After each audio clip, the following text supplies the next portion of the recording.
Hello and welcome to the DCP episode number 95. This week, Holt's couldn't make it, guys. Yeah, 95. Oh, what? Yeah, he couldn't make it. It turns out he has hacked the Bungie database and is currently replacing the Huckleberry references. So they actually translates to a hand cannon. Isn't that right, Pope? Oh, so he's doing the right. Lord. Yeah, we got a message. He said, sorry, guys, can't make it doing the Lord's work. And we were like, oh, the Huckleberry? Oh, he must be changing the name of a hand cannon to the Huckleberry. He's what we refer to as a hacktivist. Hacktivist? Hacktivist. Yeah. Yes. He is currently hacking the Destiny. So Forsaken, we will actually now have the DFA will now be called. Is that what it was? He wanted to change. And it'll be exotic. Yes. Ah, okay. Well, So actually, isn't the Huckleberry, isn't that what we can farm from this week's Nightfall? Is the Huckleberry? Can't we get the Huckleberry? Yes, the Huckleberry. It's the nice. Huckleberry. Exactly. So I need to get it. I have been slacking and not farming the Nightfall, and I really want that Huckleberry, even though I probably won't use it that much because it's not my favorite hand cannon. It's about proving a point that you can overcome RNG. Yeah, That's right. Yeah. That's right. And speaking of hacking and Huckleberries, we have a guest on tonight. The famous, the infamous, The Shackle. entity. The enigmatic. the enigmatic, the person that word does. means. You know what? Speaking of It's the Lord's work, Shackle does that. Yeah, right? Seriously. So let me tell you something. For all those people that are just don't have the Like Fire time Marshal Bill. to go through all of Twitter and find every single reference of Destiny 2 from the developers, Not just and put Twitter, it- Reddit too. Yeah. and Reddit, and put it all And into forums. The and internet. Line forums. one place where you can just get it all. The actual mind, the brain behind Destiny Roundup is here. Shackle, thank you very much for coming on the show. Thank you for having me. How many So, tell bugs? us- How many bugs have you placed in Bungie's offices for information? Yes. How many phones have you Tell us bugged? where they are. in I it? refuse to disclose the information because he'll start taking them down. Like, Oh, gotcha. like Mm. need to be Understood. Keep careful. your Yeah, sources. that makes sense. under Yeah, wraps. yeah.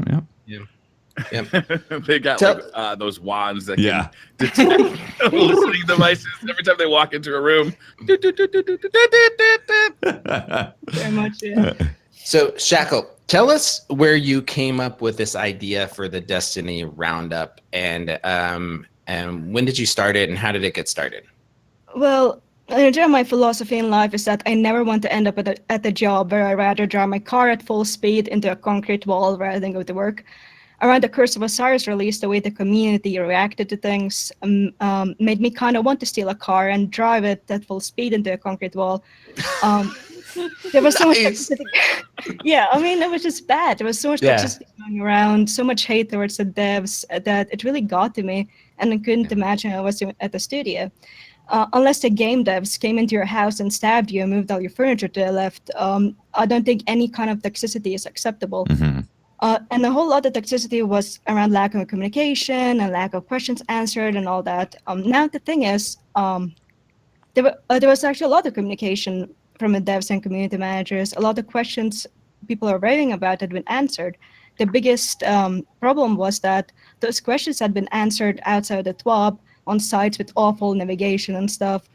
One thing Reddit and Twitter and forums had, and the comments said, like, you couldn't find anything there, so I just kept saying people like, hey, DMG answered a question on Reddit, but then I looked at it like, holy shit, that post was like 3 months ago, and good luck finding that on Reddit, because you can't search for things. So I decided to be the change I wanted to see in the world, and started compiling stuff the devs have said to do something positive for the community, to help the communication so people can find information easier.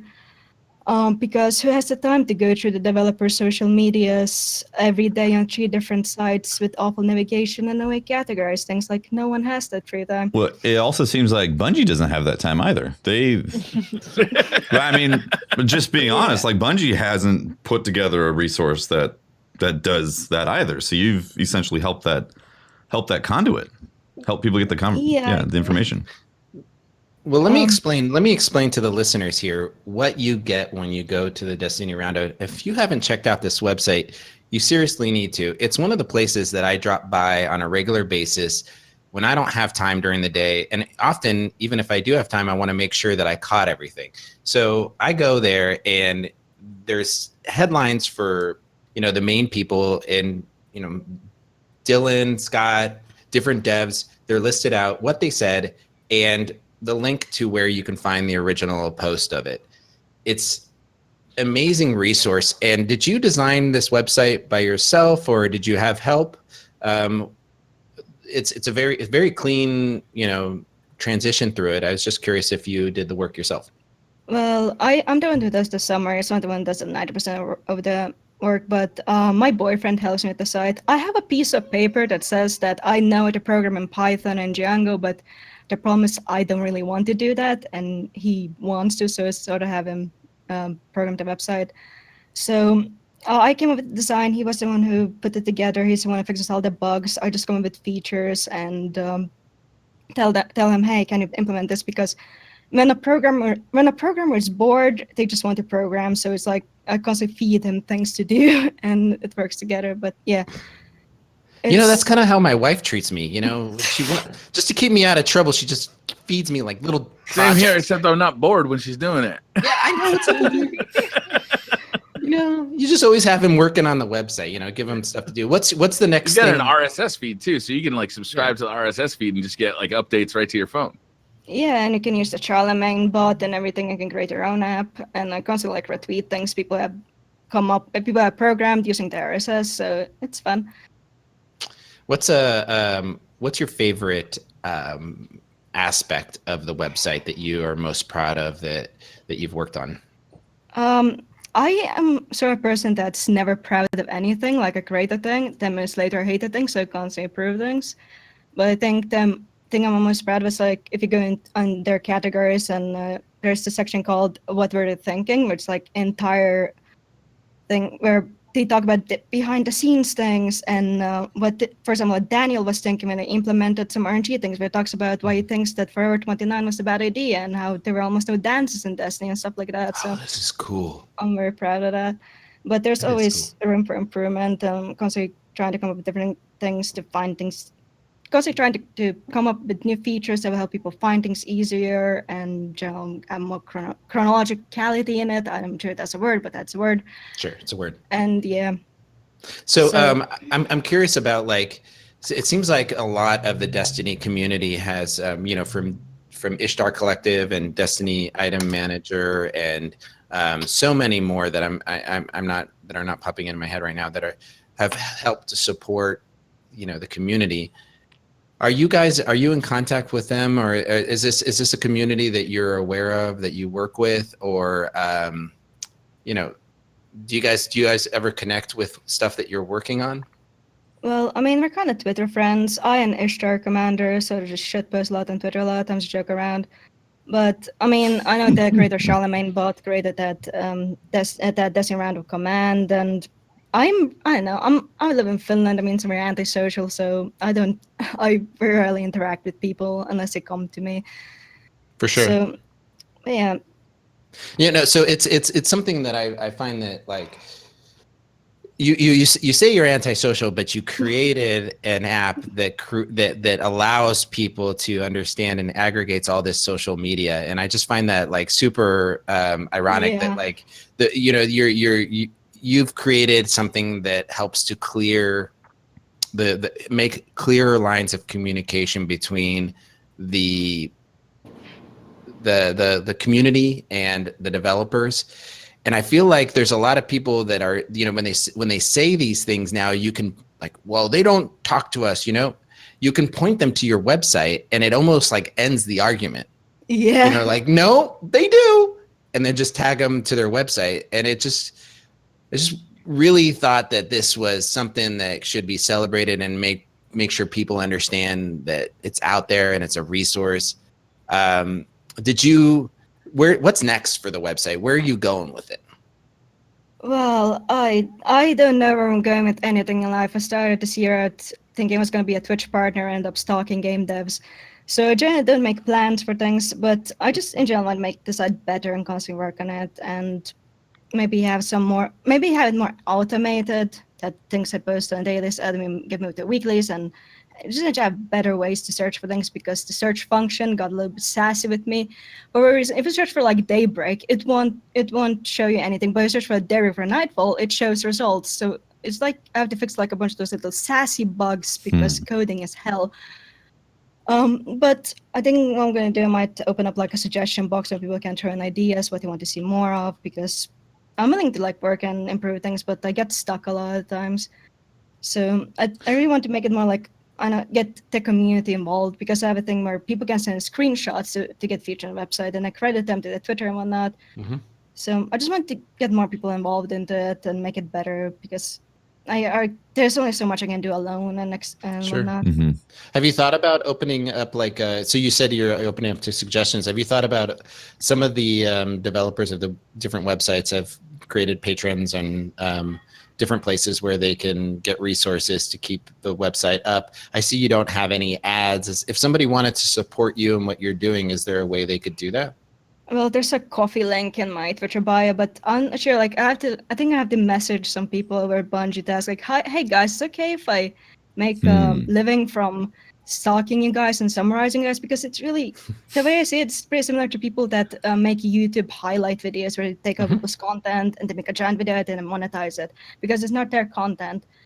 So I feel very uncomfortable about having a Patreon. I ranted about it on Twitter before, but they do have a coffee, because people have said, hey, I want to support you with money, and who am I to say no to that? If they want to throw money at me, they can use my coffee. But I know before I set up a Patreon, I wanted to have some things cleared up, because I don't know much about laws besides thou shalt not murder. So, well, if it's anything, is that much a law or just like more kind of like guidelines? Suggestion? Yeah, suggestion. Well, I know the Destiny community is really into throwing money at the screen, so you should probably take a look at that. I wanted to ask you, of all the devs, oh boy, who is the most fun to stalk? Who do you like? Who's the most entertaining of them? Deej's dog. I don't know. I don't like to pick favorites. I really don't. I think all of them do such a fantastic work. And all of them are active during different times. Like Josh Hammock was active before the Go Fast update, and then Joe was active during the raid layers. And it depends, like on what time it is and what's current in Destiny. But one of my favorites have definitely been Daniel, because he's the one that got really into behind the scenes on Reddit. Daniel out on Twitter, and the whole story about how Destiny almost didn't have dances is still etched into my mind. But I don't know. I don't like to play favorites, so every time someone asks me that question, I just say like Deej's dog and all the dogs and cats of Bungie's employees and whatnot. That's probably honestly one of my favorite Twitter threads I've ever seen on Twitter. Yeah. So you just shitpost the Destiny developers and say, look, you guys, you can't put in your bio that you post dog and cat pics, and you don't have any freaking dog or cat pics, so I'm calling you out. Yeah, you called them out, and it escalated. became a really fun thread. I really hope you pin that or find some place where people can get to it. But what did you expect that to happen? No, the thing is, I was doing my summary and there was this dev that said cat pics incoming and hasn't tweeted since. So I talk a lot of stuff on Twitter that I probably should shop a lot, but I just said, hey, don't do that. Give me your cat pics. And then first of all, I think Twitch Master Scott was the one who threw the first stone. If you it just posted a picture of his bed, and then it sort of derailed. And then I woke up next morning. I only have notification enabled for ads. I don't know, for likes and tweets, and 100 mentions. So what the hell kind of Twitter argument did I get into? I open up my phone, and then it's just a bunch of cat and dog pics, and it's the best thing ever. I think that because I also do a fair amount of Twitter stalking of the developers, and I've noticed that a lot of artists and people that work on computers, or these guys that are doing the coding and they're working in these very stressful jobs, I feel like pets are more than just pets, right? They're like family members, and it's really interesting to see that connection, and it's so much a part of who they are. Were you surprised by any of the developers and what pet they chose? Was their pet? I think someone had a ferret and someone had a wombat. or something. Wombat? Wombats? I don't know. I need to know who has the wombat. I must go. I'm gonna have to go through the thread and try to find Yeah, it. that's It's really the funny. strangest thing, definitely. But it's just like, yeah, normal cat and dog pics. Well, we've got I really wanted to bring you on and definitely highlight the work that you're doing over there at Destiny Roundup. So if you were going to check out the website, you would go to destinyroundup.com. And I highly recommend you guys stick that on your favorites and go check it out. You do a fantastic work. And I am really interested in the feedback you're going to give, because today there is a lot of content that we have a TWAB. We got a TWAB. Yep. Yes. And we got even more. Ladies than and a gentlemen, TWAB. we have. Is there something above TWAB? I mean, there's the TWAB. That's a huge TWAB. Then there's a ton of other stuff that update. we got to catch up on from last week. 66. Yeah. Whisper. But is there, What, is what there was a it name called that we can before come this up? week at Bungie? What was it called? What did they renamed it to something? Yeah, the that's Bungie right. Weekly Update. It was a Wasn't that? Bungie Weekly Update. Yeah. Bungie Weekly Update. Yeah. So it's a. That's Boo. a nice acronym. It's a boo. BWU. It's a Yeah, blue. BW. It's a woo. This didn't work Blue out. banana? I'm sorry. It's a No. blue. That's Yeah. not what it is. It was a nice idea, though. Yeah, it's like ascended type of TWAB. We'll put it Throb. into I like the- Throb. Yeah. The throb. It's just the If it's- throb. Throbbing. Okay. Well, if you got a comment, make sure to post it on the It's throb. down below, It's or throb. if you've got a suggestion. It could be a juicy TWAB. Hmm? Interesting. Juicy throb. Yes. Well, before we get into all this juicy throbbing, Oh my god. okay? We want to. Well, it's been a good run here at DCP. I want to take a moment to thank our sponsors of the That's a podcast. nice segue. yeah. Thank you. Yeah. Without their Throbbing support, TWABs and sponsors. without their support, we could not do this. And so we're gonna take a moment to listen to our sponsors. Awesome. All right. It will That's be it. inserted. You don't guys. That's it. Don't have You to guys listen. don't We have actually it. don't You have guys are sponsors. live. You don't get any ads. We don't. We don't have any. We're just. I was about to kidding. just start a ad read for the You're for the just like, Huckleberry. oh my god. So It's a hand cannon. It's got rampage. It's beautiful. we got some serious stuff to talk about. Right. So let's. Right. Where do we want to start? Do we want to start with 6v6? Yeah, we should Do roll it wanna back start- to last week. That's, All right, yeah, we let's roll back. it Roll back All the right. clock. So There we go back. last week we got update 1.2.3. Yep. And one of the big things that happened in that update was that the Crucible Quick Play playlist it became 6v6. And Yes. it seems that matchmaking has disappeared. It's gone.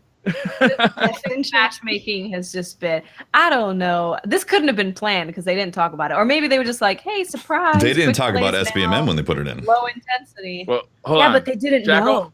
But did they? Did anybody talk about? It was like one person that knew. Everyone else didn't know. Maybe one person was like CBMM. Maybe one person was like, yeah, they Yeah, I turned it haven't off. heard anything about that. So what are we talking about here? Like 6v6 social playlist, right? Yeah. Like people, Yeah. you can actually run into 3 people not looking at you when you're playing 6v6. Like, Oh Yeah. my God. yeah, you just straight up run up and be like, yo, they have no idea I'm right here. This is crazy. They don't know how to. They're not immediately like laning with graviton lances. You're playing against people that you would never have seen before. Yeah. Like not a chance in hell would you have seen them in your games before. It's like It you works stepped both into a ways. portal and it was like, here's a whole bunch of other Destiny players that you never I feel knew existed. invisible. Yeah. It, Yeah, it looks I- like skill-based yeah. matchmaking is just gone, right? It's not in quick play anymore. But that works both ways, right? Like, you're likely to get matched up, against somebody who just started the game at level 2, just like experimenting in the Crucible for the first time, Yes. or somebody who's been playing Destiny every day for the last 4 years And won tournaments. is going to drop is what we 65. think. Yeah, that's exactly what happens. Now, That's when is we this got is together. this why we're seeing like all these clips pop up on Twitter? Yes. I think that's Yes. exactly what I want to see. 100%. Because all of a Absolutely. sudden, my Twitter mentions are like with Lumi going ham with the Claymore and Frostbolt, and these guys showing some crazy, and Watts, your snipers shots. It's Holy, because they don't know I'm there. it is insane. I mean, you emptied the clip on a Whisper of the Worm. Excuse me. Twice Black over. Hammer. Yes. Excuse me. The black Hammer, please. hammer. Black Let's hammer. call it Yeah. the Black Hammer. Yeah, The hammer. hammer. Yep. And I watched that clip and I was like, that seems like D1 Destiny. Yes. Yeah. It People is keep very using fun. the WOTW acronym for Awful. Absolutely. every time I look at it, I'm like, Wrath of the what? Wrath of the Machine, Movie of the Week, Whisper of the Worm. I mean, Let's it's get rid of my some of mind these is. acronyms. Let's get rid of all this. Black Spindle. Black Spindle.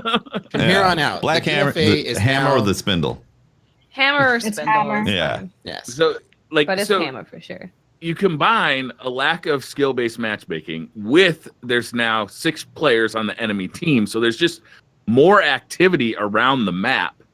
Yes. And like you're just getting huge scores. Even like, you know, a complete potato aim player like myself, like I'll get like 45 kill games somewhat regularly. It's really a huge difference between just a week ago. Like it's insane. Completely different feeling. And we've played 6v6 before, right? In Iron Banner, and people have. weren't dropping like 50, No. 60 bombs. No, every the game. SBMM was No. absolutely on in there. Oh my gosh. Absolutely. Yeah, now it's just like you see everyone dropping 40, 50. I wonder if they did it on purpose. They had to have, right? I think something. I think The no, SBMM. no. I think I don't think they I do feel like something. maybe it just happened by accident. I think it's because of I just that's in lag and everything. I just can't imagine them going, "Hey, what if we just, you know, what if we forgot about that?" Like, I just, it doesn't seem like something they would do, and then like patch it immediately the next day or two. It feels like they read the thing and it says low intensity, casual, Yeah. They finally read Crucible, the description. and they said, "I think we need to make this low intensity so people just don't really care what's happening in there." Yeah. Yeah, it's supposed to be like a chill semi competitive. It's supposed to be just Shaq's yelling at you and you're crying in a corner. Yeah. That's right. And here's what I'm curious about. If I'm Bungie and I'm gonna do what the community has been asking for, right? A lot of the community has been asking for. Don't you like drop that into the Crucible Labs before, or do something like that before? But that's a sandbox change, isn't it? No, it's not. No. It's a playlist change. So it SPMM? could have been. SPM's playlist. Yeah, it could have been in Crucible Labs. It should have been in Crucible Labs before. But I would like Bungie to come out and talk about it a little bit. Yeah. Well, So, one like, thing I've heard a lot is that they're busy with Forsaken, so I think they didn't have time to have it in Crucible Labs at this time. It was just a bit insignificant change. It wasn't anything like major, like a new game mode, so they didn't even bother to have it in the labs. Mm-hmm. But that's pretty significant change. It's well, So- significant, so- insignificant. so on Twitter. Yeah. Yeah. People have been asking what happened with the matchmaking. What's up with that? And Derek Carroll responded with, "The matchmaking hasn't changed, but obviously quick play has," which is What? very.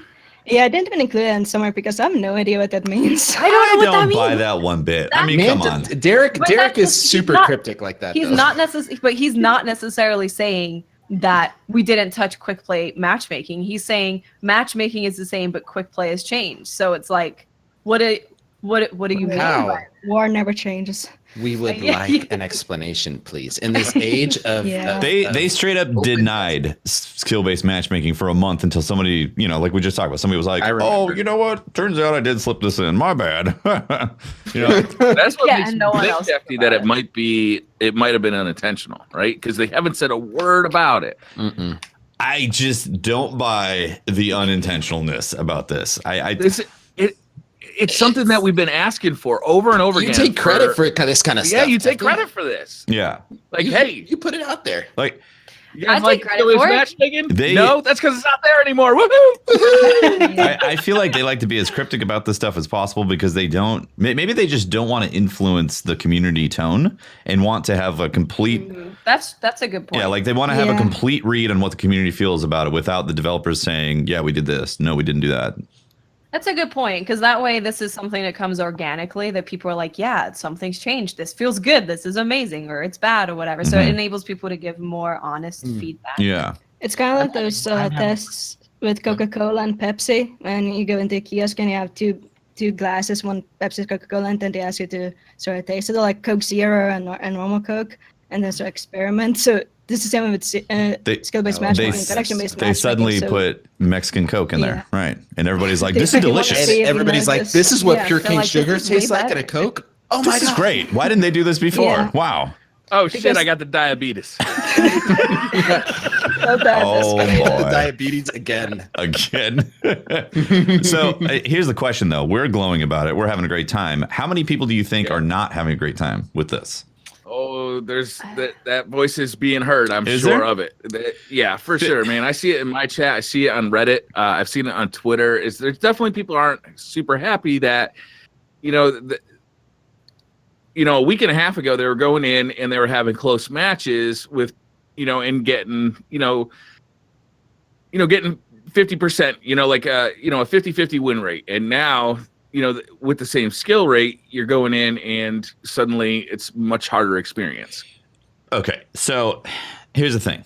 So if you go into play, you can still go in to the competitive and have SBMM match you against your skill level. That's right.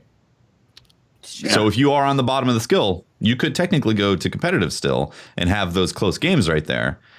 But the flip side of it is you never know if you're truly getting better if you don't get to experience different skill sets. Like as a player who, if you want to know if you're getting better, then you can go in there and see how many scores you're putting up consistently.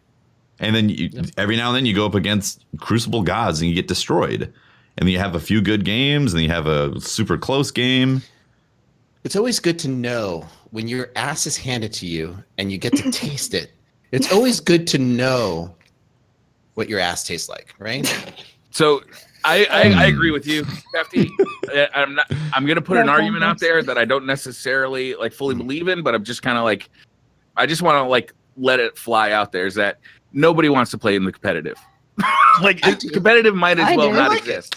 I like it. If you go in there as a solo player, chances are, solo's bad. 50% of the time, half your team is going to quit. Well, solo sucks in competitive. You're right. Yeah, it's absolutely terrible. So, quick play is casual right now for good players, but for below average players, it's not casual at all. It's sweaty as all get out because you're just getting stomped on. But that's what happens. The competitive playlist isn't a refuge at all, because as a solo player, it's just not a place you can go. But SBMM essentially makes every match, whether you're low skill, mid skill, or high skill, a sweat fest, because it's always 50-50 win ratio and 1.0 KDs. Always, yeah. Yeah. You're gonna get your tough games if they take it out, and that's what I loved about the concept of removing it from social, is you're gonna get a mixed bag. And sometimes you're going to get games where you're the top dog, and sometimes you're going to get games where you're going to get your ass handed. I'm sorry. I very much had a mixed bag yesterday. Watts saw a tweet I put out yesterday where I was wondering if skill-based matchmaking didn't disappear, but it was reset with update 1.2.3. In that, all of a sudden, suddenly everybody was now starting from scratch and had to play to kind of regain, their skill-based matchmaking, right? Or whatever skill level they are. That makes sense. Because yesterday I was playing for, 3 or 4 hours, 2 or 3 hours around there. And it was every game I was in was 90 to 99 or, just right on the edge. It was equal all the whole time. I don't know if that's if that was just luck of the draw, a small PC population. Sometimes I'll play on PC and it's I swear to God, every match I get into, there will be 2 other streamers in there. Sometimes they're on my team, sometimes they're on the other team, but it's it's that small that it can feel like you're just constantly playing the same people over and over again. So that was my question. But I was watching some PlayStation last night, and I was watching Watts play on PlayStation today, and it didn't feel like that at all. Yeah. The thing also, They're like level 6, just like someone's yeah. there. He's like trying to switch his gun. He's trying, and I'm like, oh dear. dead. The thing though about SBMM before is that you could jump on a new account, and within 5 to maybe 10 matches, your SBMM is set. Yep. Yeah, that's true. Exactly. Like That's it would, and it wouldn't go away the next day. Like it would have to take, I think it would take like 2 or 3 weeks for it to fatigue or whatever the term, and then then just like 3 or 4 games later, you're back to the same SBMM. So that I don't know. Something's definitely different. That's a good point. Something is totally different. What I did want to ask you guys in terms of skill-based matchmaking, I think we know that super regimental, serious skill-based matchmaking for quick play is not a good idea. Now we have, I'm going to say no skill-based matchmaking. How would you feel about protecting the very, very, very bottom group of players? Like from people the who haven't top? leveled up yet? Yeah, like people who like just picked up Destiny. They don't know what's going on. They've done it for years in COD. Yeah, they did it. They used to do it in Halo, didn't they? I'm pretty sure they did.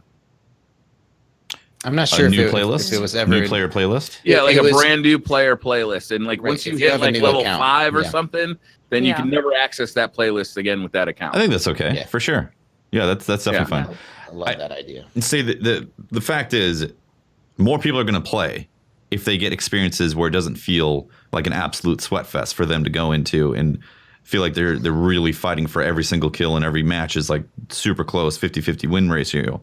And it, like I know that they want to make things more competitive on that side, but it doesn't really foster new player base when they do that. So they need this like social casual feel to quick play. They do. It's very important. They totally do. It's important to attract new Crucible players.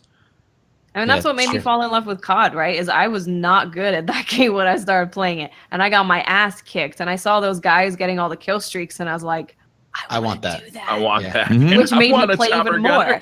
Yeah, I wanted to keep playing more and more, and then I saw an improvement, which was like, okay, I want to keep playing. I want to keep playing to get to that level that I want to be at. So. And the way skill-based matchmaking is like you never saw an improvement, because every time you played, you felt like you had a 1.5 KD or a 2.0 KD if you're doing well, and the match was, like a dead heat all the way through. Yeah, that's right. You and so can't for no measure matter it. who you were, you were getting that experience based on if skill-based matchmaking was doing its thing, where you were winning 50% and losing 50%. You were there. That's what Bungie has said was what they were trying to achieve, that middle point. If everybody's experiencing that across the board, there's going to be some fatigue across the board for people that play the game. Mm-hmm. Yeah, I gotta say, I love it the way it is right now, and I hope they keep it. I really hope they keep it. I play Crucible, and I'm just like, I don't want to stop playing. I got something to do. I don't want to stop playing. I want to keep playing. I'm having a ball. I'm having so much fun. Having And lots of people to shoot at. I just play for niche experts. Like, I'm not a big Crucible player. I like competitive, I like survival and countdown, but I was like, I'm not a big Crucible person. And it feels like every day there's in this discussion about skill-based matchmaking and data matchmaking. It's like the only constant in the Destiny community. Like every month there's this discussion. But then for quick play, I prefer vault space. For quick play, I prefer connection-based because of less lag. Mm-hmm. Yeah. But if you play in Europe, you're gonna encounter some not so nice neighbors of your own country. I'm not gonna name names, so that's why I play on American servers. Whoa! Some European country players are more toxic than others. No, they're not European. They're just there. Interesting. So I bet you it's the Germans. I play with a few Germans, and they it's the French. are. It's the French. Is it the French? the French. The French people are really campy. Oh yeah. Yeah. Or is it the British? Absolutely. I play with the it's Anubis, French. and they're he's a warlock, so I'm thinking it's the UK people. Dirty. Oh my God! Speaking of warlocks, Tefty, Yes. thank you for turning me on to the You're Karnstein welcome. armlets. Ridiculous, right? Holy bejesus! Oh yeah, they're good. Okay, everybody's like, you got to put on the Karnstein armlets, right? And you can take Devour off, or you can leave Devour on and always have your health back. Crazy, If you right? get a melee, get your health back. If you Definitely eat a grenade, space get your health back. Drop a rift, get your health back. No, almost whatever button you press, you're gonna get your health. It's like you're an actual tank. It's your controller, right? Yeah. Yeah. Create a macro for it, just spams it. Yeah. It is really amazing. I'm loving the Cardstein armlets. It's really brought me back to the Warlock. The only problem I'm having is that I keep trying to shade step, and I gotta get out of that habit. I keep trying to shade step around a corner, and I just drop a rift and get shot in the head. Would you say that you are a match, and then I just drop a rift, and my team is like, "Why the hell did you waste your rift? Muscle memory." Yeah, trying to reload. Strategies. Would you say that you're a BA Warlock now, Brian? I got a lot of health. I know that much. Briar, I'm gonna throw this out there that us Titan bros, come Forsaken, we just might be. There's some still cool stuff. Oh my lord, they're gonna be on a podcast full of warlocks. We might actually be trading dresses. I mean, this dress looks good on you. It looks good on me. We swap each other's clothes out. You know, we share. Look, I look good in a dress. That's all I'm saying. That's what I'm saying. This might be a podcast full of warlocks. The warlocks are pretty cool. There's some cool stuff coming for the Titans though too. Yeah. Okay. Thank you. I'm going back to being a hunter. I was thinking of quitting the podcast. Yeah, I'm 100% back to being full-time hunter. Come Forsaken. Shackle, what do you think in your, what are you maining? Like, that's one of the questions I didn't ask you. What do you main in Destiny? I don't really have a main. It depends on my mood. Like, if I want to explore the world, I pick Hunter. I want to like punch a lot of things and be angry, I pick Titan. If I want to be majestic, I pick Warlock. But I have all my. I guess the closest that comes to my main is my Hunter, because I have all the stuff done on my Hunter, like all adventures, all lost sectors, all treasures, and everything. So okay, how about this? Because I just like exploring the world so much. So how about this? Do it, Tefty. How about this? Do it. You're going to boot up D1. What do you pick? Yeah. What do you pick? Oh god, I guess gonna be Warlock, because I love that split Nova. Because I was a fan of the Michael Scott strategy, where you just sometimes I throw a Nova bomb and I have no idea where it's going. I just hope it finds its target along the way. So yeah, I played a lot of Warlock in my early D1 days, and then I started creating new characters. So the Warlock will always have a special place in my heart. But I'm You're a Warlock. Sadness. I'm disappointed. See, that's basically my answer. Is that like in D2, I'm kind of like, whatever, the mood or whatever. Like, but in D1, 100% hunter, no doubt about it, no questions. Yeah. We also got a special event over the weekend. We did. We did. It was, I gotta say, it was really special. We got a new quest basically that appeared on IO, and it was discovered. The first time I saw it was on Reddit. I think the story goes that one guy found it but had to go to work, so he posted that he had found this portal on Reddit and said, "Go to it, guys." And then Reddit just descended on this thing, and within like 12 hours, the new Black Hammer was found. Right. I'm proud to say that it was a member of Dads of Destiny. Nice. Yeah. He's a dad that had to go to work but didn't keep it to himself, threw it out to the community. I think that's freaking dope. That's awesome. Yeah. That's really cool. Yeah. That's cool. Thing is, I'm very happy that friendship survived that, because I'm horrible at jumping puzzles. I'm the person that spent like 25 minutes involved in the last jumping puzzle. So I'm glad that I'm somewhat friends with people that I ran it the first time with, because I failed so horribly at jump puzzle. I just stood behind trying to figure out, go into it, just fighting the boss. So the IKEA furniture assembling of Destiny, but I got the weapon eventually, and I can't wait to get the ship. It looks freaking amazing. Well, if you got in there early, that jumping puzzle was harder than it became later. Like eventually everybody kind of found the shortcuts, and you could get through that jumping puzzle in, if you're fast, like 3 minutes. If you're on a Titan, there's a bit of spoilers here. There's some spoilers here. If you haven't done the Whisper of Worm, mission and gotten it, and you want to keep it, just fast forward a little bit, because we're going to talk about some of that experience right now. And well, there's going to be more spoilers in the podcast, because we have stuff. The whole podcast. But we'll mention it. But people appreciate when we say that. True. Okay. So we mentioned it. Now let's talk about it. Yes. Yeah. So first, the first things first is you get to IO. You got to wait for a specific event to happen. Kill a specific dude. This portal opens up, and you go into a portal that is very reminiscent of the Vault of Glass. And it's like a dungeon. It's like Destiny's dungeon. right? Well, it It's brings a- you into Lost that's a Sector on good IO, description. and then you descend into there that looks like, the dungeon that's like Vault of Glass. It's got its own music. The music The is music very is cool. amazing. Yeah. Like, Dialogue. And yeah, it's Zol got its own whispering in your dialogue. ear. Yes, and It's- Zol yelling at me. It's great. I love It's his voice. immense too. It's just gigantic. It's a huge space Huge. that And you he's- have to navigate when you're first doing it. If you don't have a guide and you're trying to explore it yourself, it's really cool because there's branching paths. There's different ways you can go. There's shortcuts that Yes. kind of can really lop like huge chunks of the jumping puzzle off. And then at the end, you have a battle. Is it 4 different rooms in the battle, or is it 5? I thought it was 3 main 3. rooms, isn't it? 3 main rooms. Okay, so that you're confronted with these fights that are very difficult, and they get progressively Yes. more difficult until the last room where you're in a room with 3 bosses that you have to defeat. And this whole sequence is got to happen within 20 minutes. If you beat it Mhm. within 20 It's minutes, you're rewarded with the best sniper, the best PvE sniper. Glorious Like, DPS. Can I tell you something really cool about the sniper too? yes. You can just run around trying to go for no scopes because if someone gets tickled, they die from a body shot. Like just tickle. I threw a smoke at a guy by accident, body shot him, and like, oh, he's dead. Gets He got 170 to the body, right? It's insane. It Yeah. is. It does so much damage. An amazing gun. hmm So I think that one of the things that I felt most compelled, it's like when you're running as a team and I got frustrated in the jumping puzzle, definitely getting Yeah. knocked off and knowing that you're like waiting for this specific public event to spawn has become like a nail through your head. And you know that if you don't make it, Again?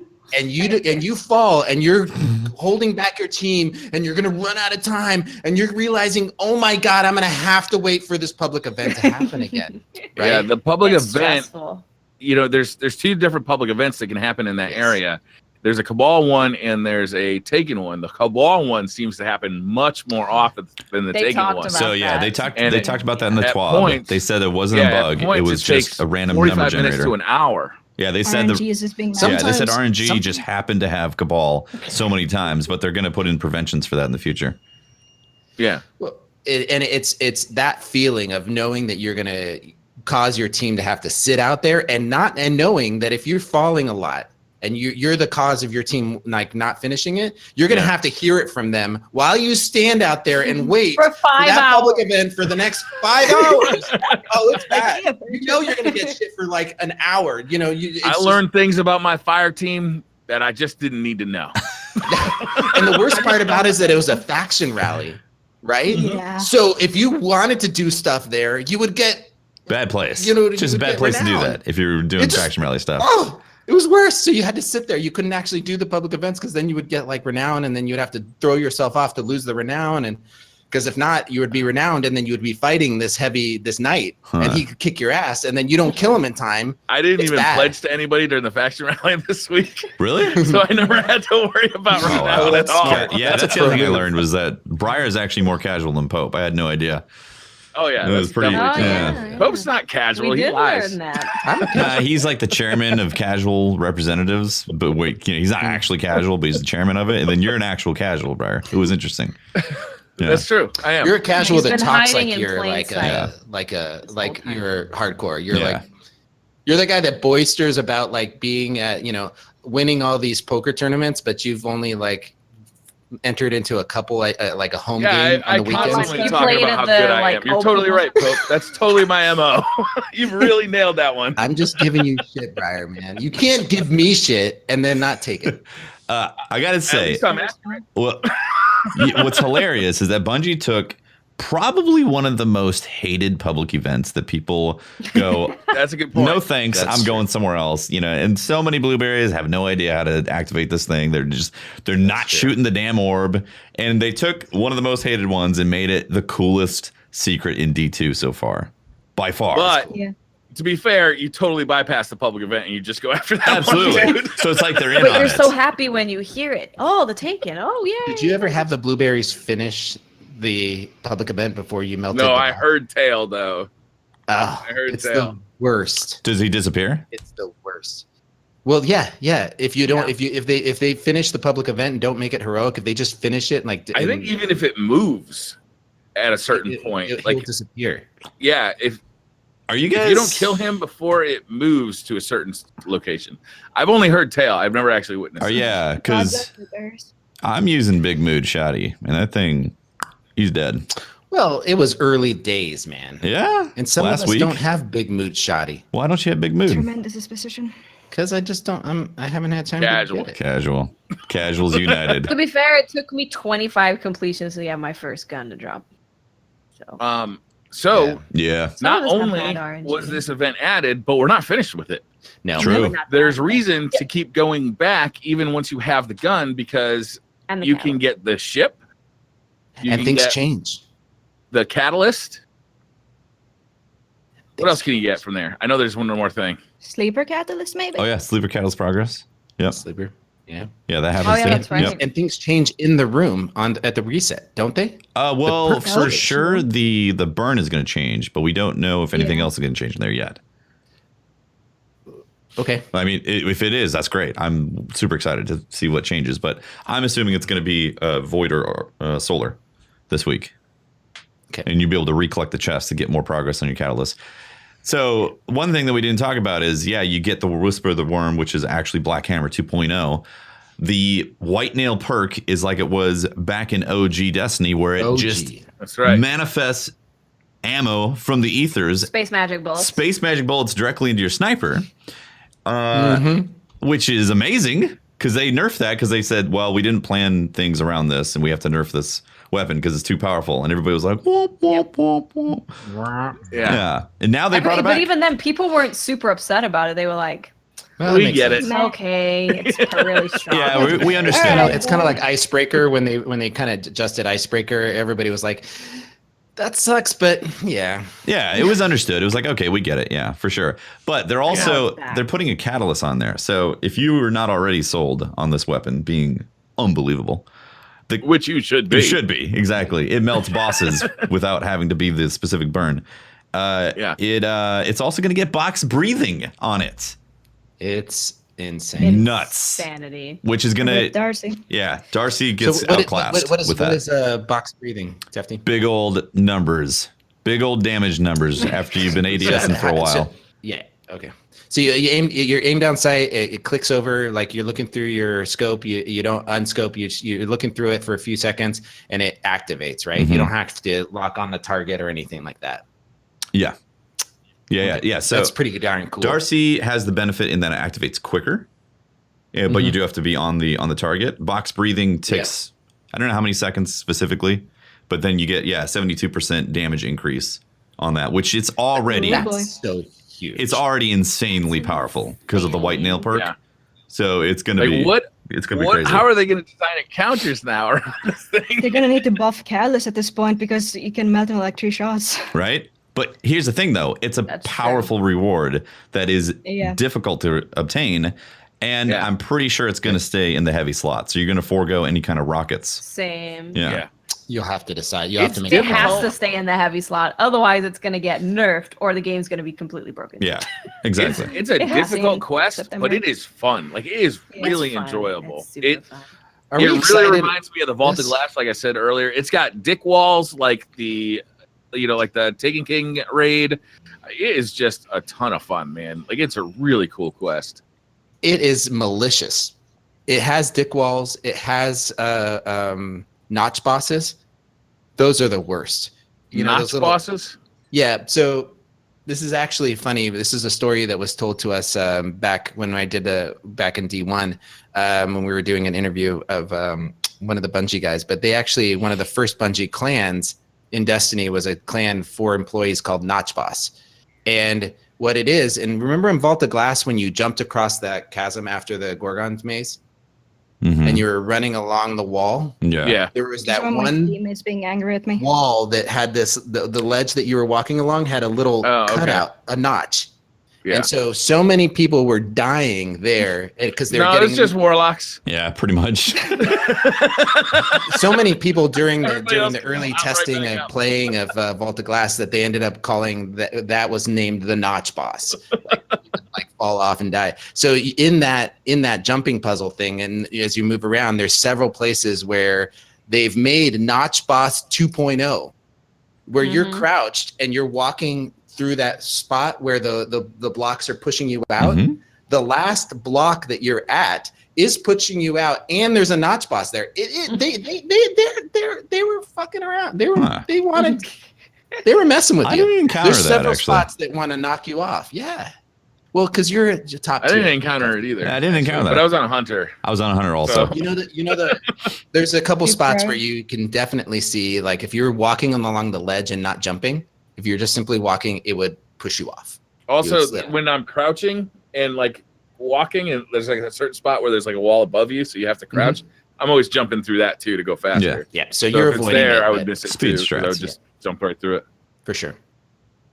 What you guys want to go over the exotic reveal trailer today? Hold up. Well, can I? Yeah. You can talk about Yeah. oracles? Yes. Okay. But Oh, go okay. ahead, Tefty. You do it, please. Well, there was also secrets in this mission, which is amazing. And there's an oracle. Again, this is huge spoilers. There's like an oracle secret in there where you have to you have to collect the chest first. The chests actually spawn oracles in one of the big chasms. And after you've collected all the chests, you can then do the puzzle for the oracles, which then will spawn the final chest, which is by a Vex gate that every now and then has a shimmer.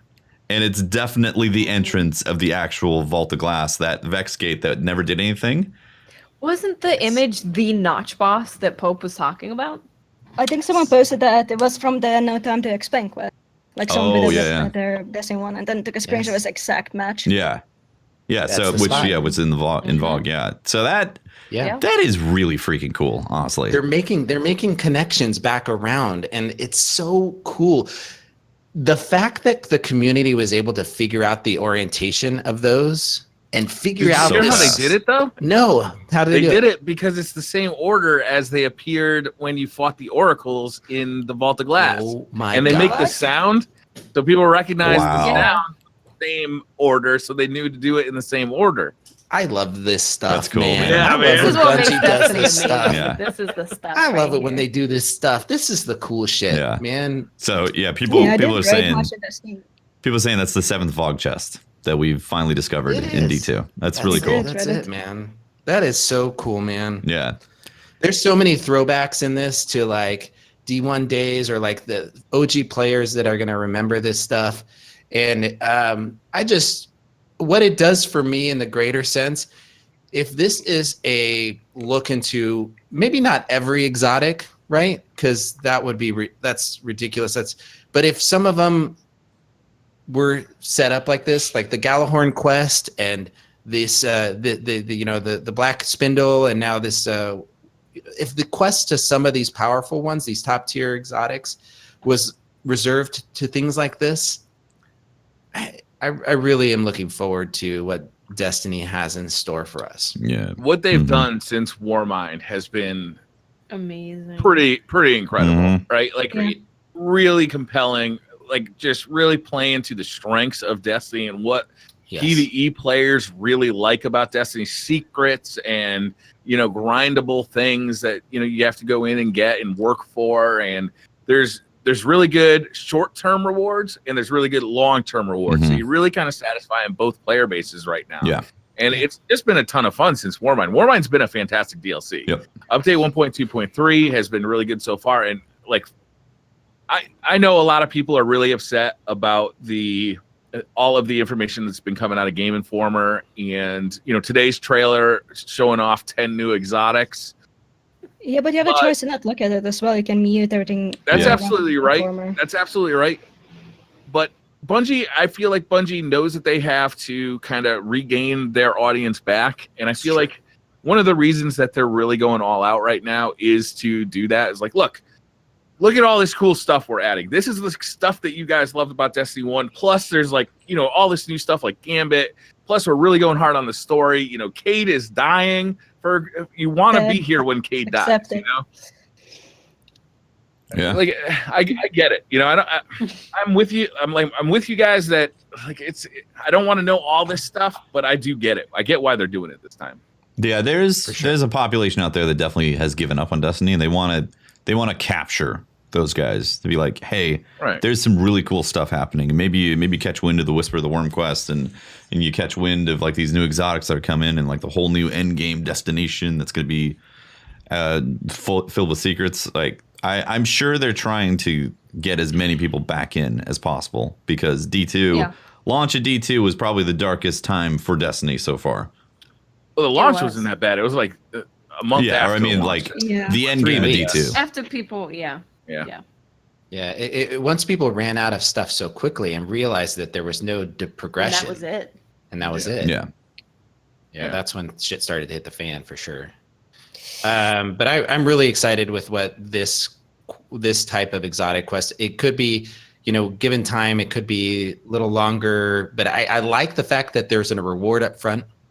And that you grind, like you said, Briar, that you there's steps to it that you grind and put time into it. Like if you don't use the gun and you don't put the time in to do the things that upgrade it, then that's fine. You still got a good gun, but your gun's different. Right? Exactly. Everybody can get the exotic, right, with pretty minimal effort. But to get the catalyst, which makes a difference, some guns more than others, admittedly, you gotta be pretty hardcore about it. To get the best, get the elite version, you gotta really work on it. Yeah. Let's talk about this trailer that we saw today.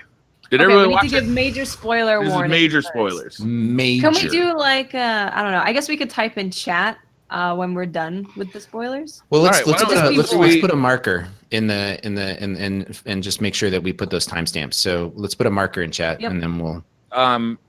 Let's limit it to 10 minutes. So my time, it's 10:07. 10 minutes to talk about those exotics. That's a minute per exotic. We need. That's right. How about? Should we do 20 minutes? How about let's just say in chat when we're done.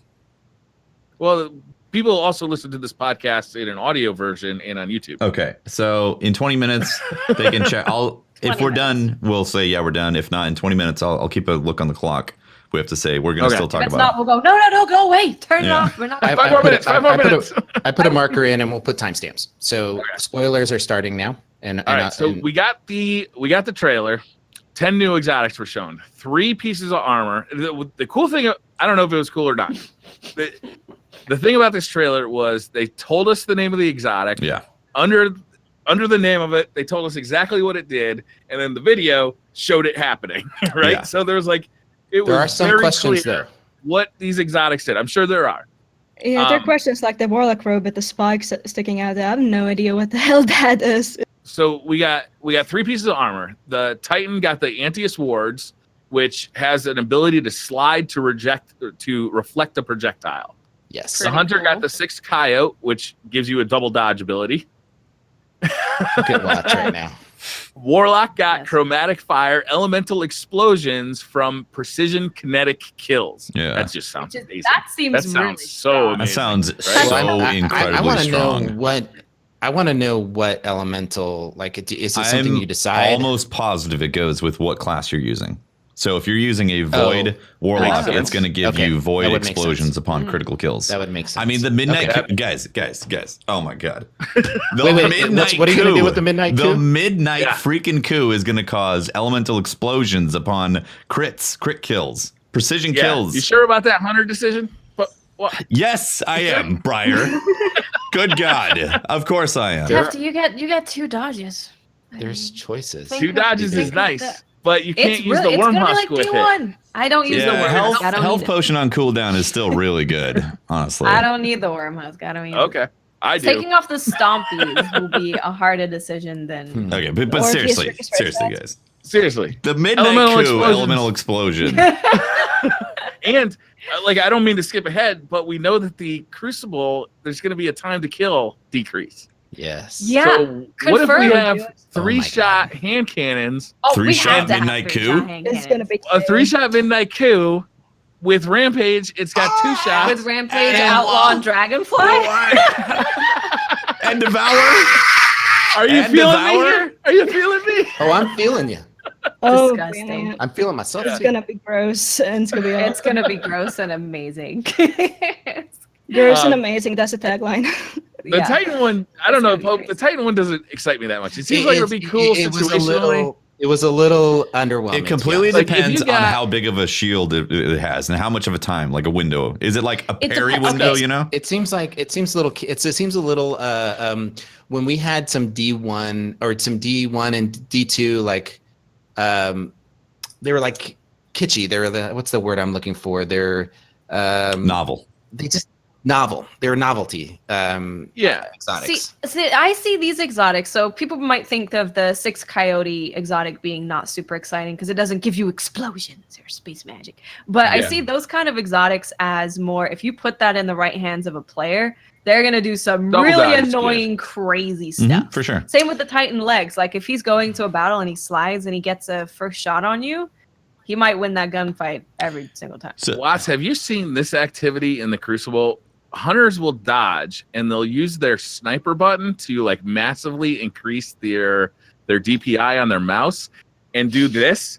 So it looks like they're breakdancing when they're dodging. You can't hit them. Like you can't hit them.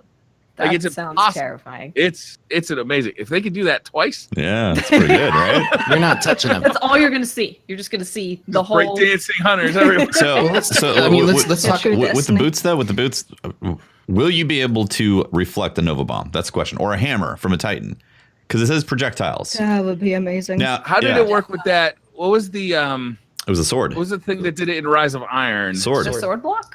Yeah, with Axe. the Sword Sword. block was projectiles, That right? was the sword. That did Nova bombs, right? it did, yeah. Yeah. It did. But I mean, that's anytime you slide. Can you imagine? Like that's not eating Yeah. ammo. That's not having a. Can you imagine what the Crucible will look like with Titans skating around and sliding and reflecting Nova bombs back? No. Shax Novas, will hammers. die from All right. excitement. If you can dodge back Nova bombs and Does a Warlock. Fist of Havoc count as a projectile? Well, The new one probably does. The new Titan That would be Super is a funny. projectile. He flies That at you would and be you just funny. Oh my god, the clips from that. Imagine a Titan like Supermaning into you and you slide into them and they slide. bounce in Just the other jump. direction. I'd watch a montage of that. That'd be awesome. Yeah, me too, for that's sure. great. Absolutely. There was so Troll much so salt. hard. Oh. It would be Yeah, the new yeah. troll in the Mayhem playlist. It would be. You got to for run sure. that and a boot cannon. Oh my god, you could do boop and Oh my suppressor nades. Oh. Yes. Jesus. Oh. Never mind. Yeah. I take You'll this get back. reported. Yeah, you could like maybe you'll be able to reflect the shields. Reported. Yeah, or Dawnblade. Oh, this is Dawnblade dirty. projectiles reflect those. Can we talk about like go through? There are some really interesting exotics and some of their Weapons? perks of the weapons. Yeah. All right. Do you- I got a list of them here. So Yeah. we got one rocket launcher. We've seen it before. It's a two-tailed fox. It fires 2 rockets at once. The cool thing about it in the clip they showed was that if you swivel while you're firing that thing, you can fire the rockets in 2 different At 2 places. people. Wait, is that what they showed, or does it track? It tracks. It has tracking. We Yeah. know for tracking, sure. but not proximity. Yeah, because it looked like the Guardian just shot and it went to that person and then was like shoot, hit the other one. Really? It looked like he swiveled to me. Like he fired the first one. While he was firing the first one, he kind of swiveled to the Felt like the right camera hand was side. moving with Like, you to simulate the The swivel. camera's But panning. yeah, I think so. We definitely know that it tracks because we saw that in a trailer, like the full rundown of it. Uh-huh. Yeah. But Yeah. the rockets are not proximity, which I just find that clip a little misleading because if they're not proximity, there's you're really not going to fire it from that angle like that. You're going to be Yeah. up in the air shooting down on. Yeah. Well, they players, like to right? make That's- those dramatic, you know. I know. Yeah, I know. But if we're going to analyze the crap out of these, I'm going to, We saw I'm gonna 2 go deep bows. into it. The Trinity Ghoul. Which we knew about that Which one. we've seen Trinity before. Ghoul. Right. We've seen that before. Precision kills create electrical storm arrows. And the Wish Ender, see through walls and pierce targets. Hell yeah. This is the second Yes. time we've seen Good. wall hacks, right? Yes. Yes, they're bringing wall hacks pretty strong. Hunters are gonna know where you are at all times. I love how they just don't care anymore. We're gonna buff everything out of everything. We're gonna have fun. We're gonna have chaos instead of like focusing over balancing like the beginning of Destiny 2 was. And that's great. It's fun, but Yeah. some people are gonna get a bit salty over it, but I don't care. It's about fun and chaos and being a mighty space zombie to me. See, I'd rather have people Yeah, salty over exactly. overpowered things than salty about the game being really bad. Because that's what happened. That's and what happened. boring Yeah. and stale and Yeah, like people being salty over Thorn and Last Word was great because they were pissed about that thing, but they were playing Crucible instead of being like, as long well, as they don't nerf it. yeah, instead of being like, well, Crucible's dead, I'm not playing anymore. The Wishender, the way that it looked like it was working was not just super crazy. It looked like you had to be aiming down sight. Yeah. And the window of what you could see through wasn't your full reticle or full screen. It was just where the reticle was. So it's not a huge, you need to be pretty focused on something. And Still though, it looks like it's gonna be pretty good. it does, but it's not. I don't feel like it's crazy stupid. Like you can just aim. It's down gonna be sight and annoying see to fight everything. against, though, guaranteed. Like those guys that are just like kind of in the back of the laning. map, laning. Yeah, they're gonna know Yeah. exactly when you're coming around that corner. My So only we'll see. concern with it is PvE aspect, how you're gonna be able to like stand behind a wall and not take any damage, just like shoot an enemy behind a wall. Mm-hmm. So it might be a bit weird. But it sounds so much fun in PvP though, but I'm not sure it would be like the best thing for PvE because it's so like No, it doesn't seem like a PvE perk, right? grinding for a faction rally with that bow would be freaking ridiculous. You just sit behind a wall and the ogres on your side just shoot and just. Well, get you out still of have to. You can't shoot through the wall. You Oh. still have to. You still have to come around it. But what the clip showed us is that you could see an approaching enemy and track them to where they're visible line of sight and then fire. Oh, So I well, think that's the better. power of being able. I wonder what the range is on it. Like how far away you can see somebody through the map. I wonder if you can like sit on one side and just scope Yeah. through and see them. And That'll where be they're interesting to see too. There's probably a range to it. Yeah. 2 hand cannons, the Malfeasance, which this is the gun that everybody thought was the Thorn Mm-hmm. right off the bat. Yeah, also this one- worth noting it's Everything a is 180 hand cannon. 180 Like it has hand that cannon. fire. Yeah. Hmm. 5 hits, detonate an explosion. The explosion looked like it was pretty powerful too. In the it looked like a big explosion in the trailer. So this is kind of like Polaris Lance, where 5 crits give you an I was gonna explosion. say, Yeah, right. Yeah. But this isn't crits. This is just Just 5 any, hits. Just files. any actual Yeah. hit markers. that could be really good in the Crucible too. I wonder if Yeah. there's a time like the Polaris Lance, like if you The don't, window of time. if you don't hit another person within a certain amount, it resets the count. Yeah, Yeah, that would make sense. I could see Yeah. it. Like if you get into a gunfight and then another gunfight, like is that the difference between it's a 180, so do we expect that to be a 3-shot kill? Probably not, right? A 4-shot Probably kill not. with the new 4, yeah. So 4-shot kill on the first Guardian, you get the detonation to knock a huge chunk off of the next guy. Maybe it turns it into a 3-hit kill for the next guy. Yeah. The explosion looks like it's very good for what I would see in PvE. Mhm. Is say you have a yellow bar and you have a bunch of ads around it. You're hitting that yellow bar or you're hitting something. It would be maybe the reverse of what we normally do now, which is take out the ads and then go for the yellow bar. Maybe Yeah. putting damage on the yellow bar, and on that 5th hit, you shoot, and it hits the area explosion around, and it kills the red bars around them.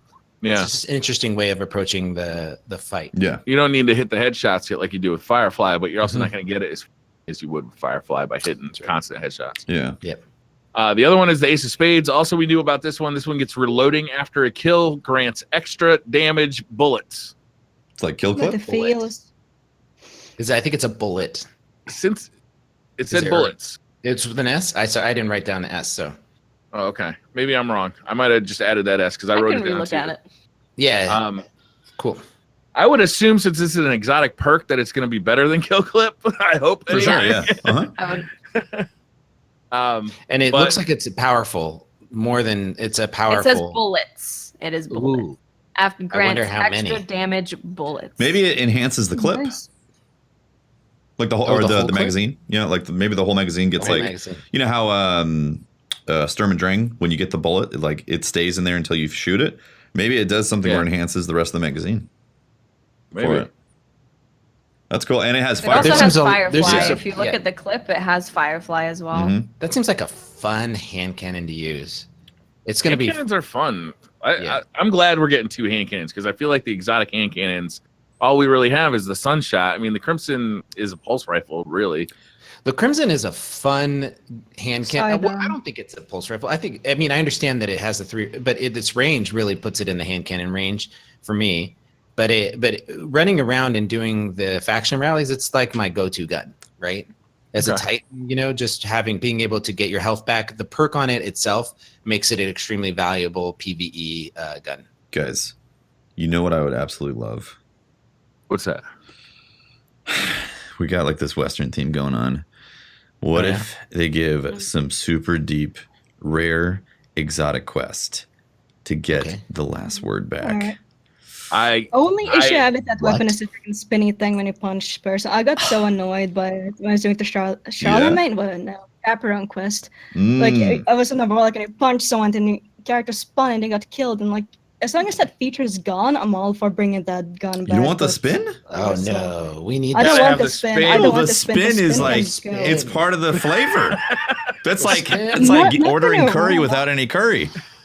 Yeah. Yeah. Come on. Did you see? Be a Hunter Speaking of the spin, did you guys see the emote where there was an exotic emote where it did the spin? Oh god, it is there, and it looks. The spins are back. So the spin has to be a part of the gun. It's part of the pre-order. You get get that emote. Yeah, so you get the if you pre-order the Forsaken, you get the Ace of Spades Last Stand ornament. You get Cade's exotic stash, which includes the standoff emote that looks crazy like the last word animation. And Ace of Spades did have the same animation. Yeah. Okay, so it looks like it. So it looks like it, but when you pulled it out, it looks like you're. Yeah, the spin. Yeah. Oh, it did? Oh, I didn't realize that. I hardly ever used it. So maybe it's the Ace of Spades, but I was hoping that it would be a hint. But could you imagine, man, what if like you killed all the barons, all right, and then you got like the frame of the gun that was was like a rare version, and then you went and upgraded it to a legendary, and it was like the last sentence, and that's awful. But you follow my thought line here, and then you had to go in and like do some sort of weekly stuff against each baron, and then there's some sort and then you get the spin. Yes, it unlocks the spin. I don't know. I think it's got to be tied to Cade, man. It's got to be tied somehow to Cade. Was the last word tied to Cade? Not really. At all? No, but it's just got to be because It's kind Cade's of dying. We got to get. That's why we're getting Ace of Spades, man.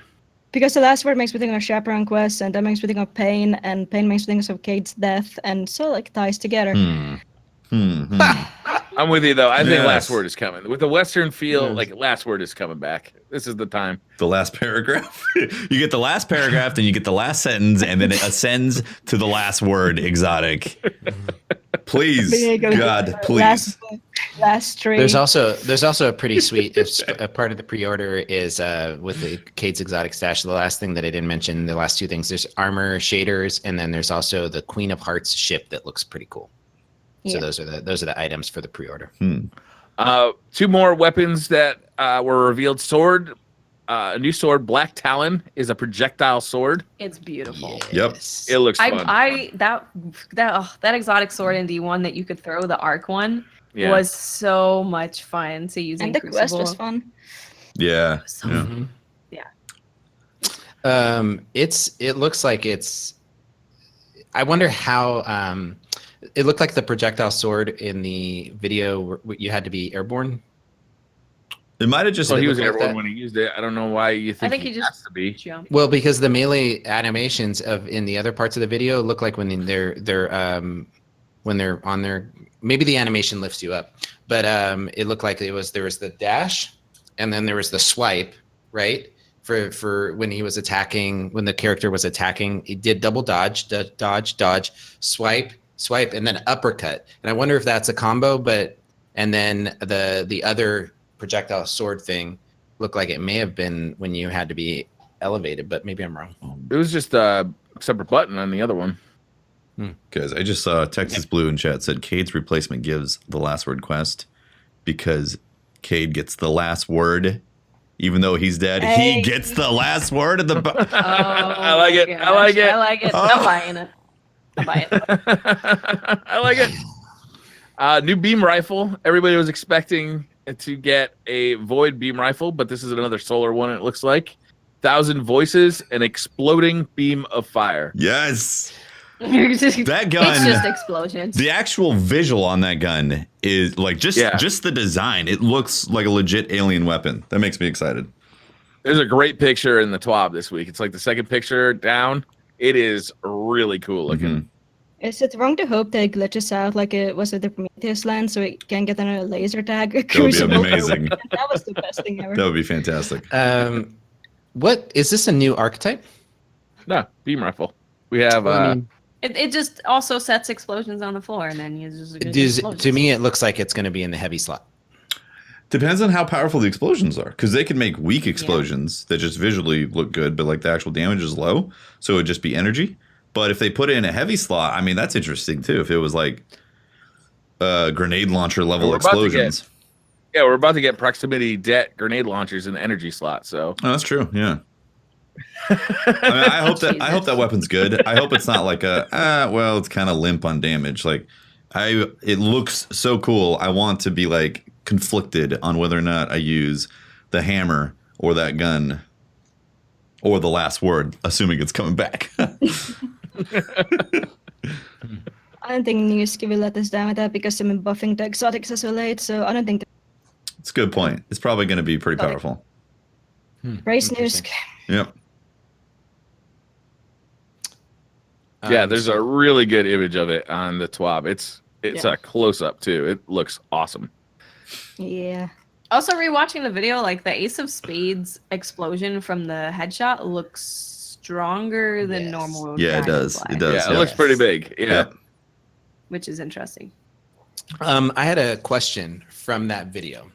In the final seconds, there's the last couple, because we got to finish up here the spoiler stuff. Yeah. But in the last few seconds, they show a gun that isn't named in it.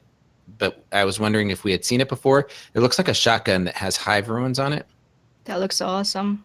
It's a pretty sick looking shotgun, Yeah, and it's got hive ruins on it. And I'm not like I just don't think we've seen it before. And they don't name it. They don't tell us anything about it. They just show it in a quick burst of like. That's okay, right? I hope it's Oh Eris. yeah. Yeah. Oh yeah. I miss Eris. That'd be cool. Eris Yeah, I'm wondering if that's a hint. So we've seen two things that look Eris inspired, right? We've seen an ornament for the black hammer. Well, if the take it's 10:28, so we should end the spoiler discussion. Well, this particular spoiler discussion. Sure. But I mean, if the Taken are coming back, you would imagine that Eris is coming back, right? I hope so. Yeah, I really I love miss her. Morla, and I'm she was a guest on our podcast, and I really she's just an amazing person. I like to see her take a role again in Destiny, really cool. So have we talked about all the guns now? Yeah. Yes. Is that all? All right, cool. Spoilers are over, guys. We nailed it. Yeah. There's no way we would have done that in 10 minutes. Holy crap. No. Absolutely not. So there's a stream coming at Year 2 Combat Revealed is coming up on August 7th. Not long. That's really not too far away, right? They're going to talk about the Crucible. They're lowering the time to kill. They're going to talk about how the weapon slots are going to affect, like play in the Crucible. This is going to be a very interesting reveal because there's a lot of questions about how the Crucible is going to operate when you have, I mean, my biggest concern really right now is, like I mentioned before, proximity det grenade launchers that is in the energy slot. Like, holy cow. That is scary. Yeah. I played against someone who had heavy pretty much all game. So he essentially had an energy grenade launcher and it was awful. I was just like blinded the whole time, disoriented. It was just, oh my dear Lord. If you look at the way the Crucible works now, right, is, power ammo is, I mean, there's a lot more of it now than there used to be, but it's still like a commodity. It's still like a rare commodity, right? So you have to go get it. You don't have it for long. You get limited ammo with it. So it can be really powerful because of how rare it is. But if you have shotguns as primaries, you've got to give somebody a defense. At least if a guy rushing at you with a shotgun does it poorly, you should be able to shoot him down before he gets to you, right? Mm-hmm. So hopefully, lowering the time to kill, I think, hopefully solves that issue. Yeah, it'll do a lot of good. That's for sure. I think one thing we're definitely going to see in that reveal stream is 3-shot hand cannons. Ugh. I bet that's going to be one of the first things they show. Is just like, oh, here's a guy with a hand cannon. Oh, what was that? That was 3 shots. Hopefully, He is dead. I cannot wait. I'm really excited. hopefully Kevin can hit his shots this time. Hopefully. Oh Hopefully. no. So what's interesting about hand cannons right now is you get the 140 and the 150 class, RPM class. Mm-hmm. That Yes. the 150 RPM class has a faster time to kill by a little bit, not a very small margin, but they're both 4-shot hand cannons, right? So I wonder what archetype of hand cannons is going to be the cutoff line for the 3-shot kill. For 3-shot, the difference is going to be 2 body, 1 precision, or 2 precision, 1 yeah. body. Yeah. Mhm. That works. Do you think there's a space for the 110 RPM hand cannons in that? No. One of them has to suck. That's going to be the one. You know, can the 110 get 3 body shots maybe? Oh, yeah, that would probably be it. It But could. people are going to opt for the... What would that be like? 1 headshot, 1 body shot. It might be, right? That would be pretty crazy. People would only be using those hand cannons, just running around. Yes, 1 they headshot, 1 body shot. Yeah. That was the issue with D1. There was just some archetypes that just got left on the shelf. Yeah. That's true. Yeah. It's not the season of the 110s.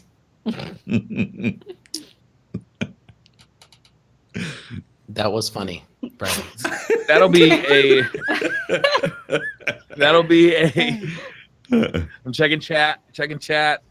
It's Right. funny. No. No, you don't give it the 30 seconds. Someone's going to laugh. Gotta have a Lau. We gotta see a Lau in I didn't chat see right it. now. I didn't see it. Lumi brings up a good point. 1 headshot, 2 bodies for the 110, and then 2 headshots, 1 body for the 140, and then 3 headshots for the 150s.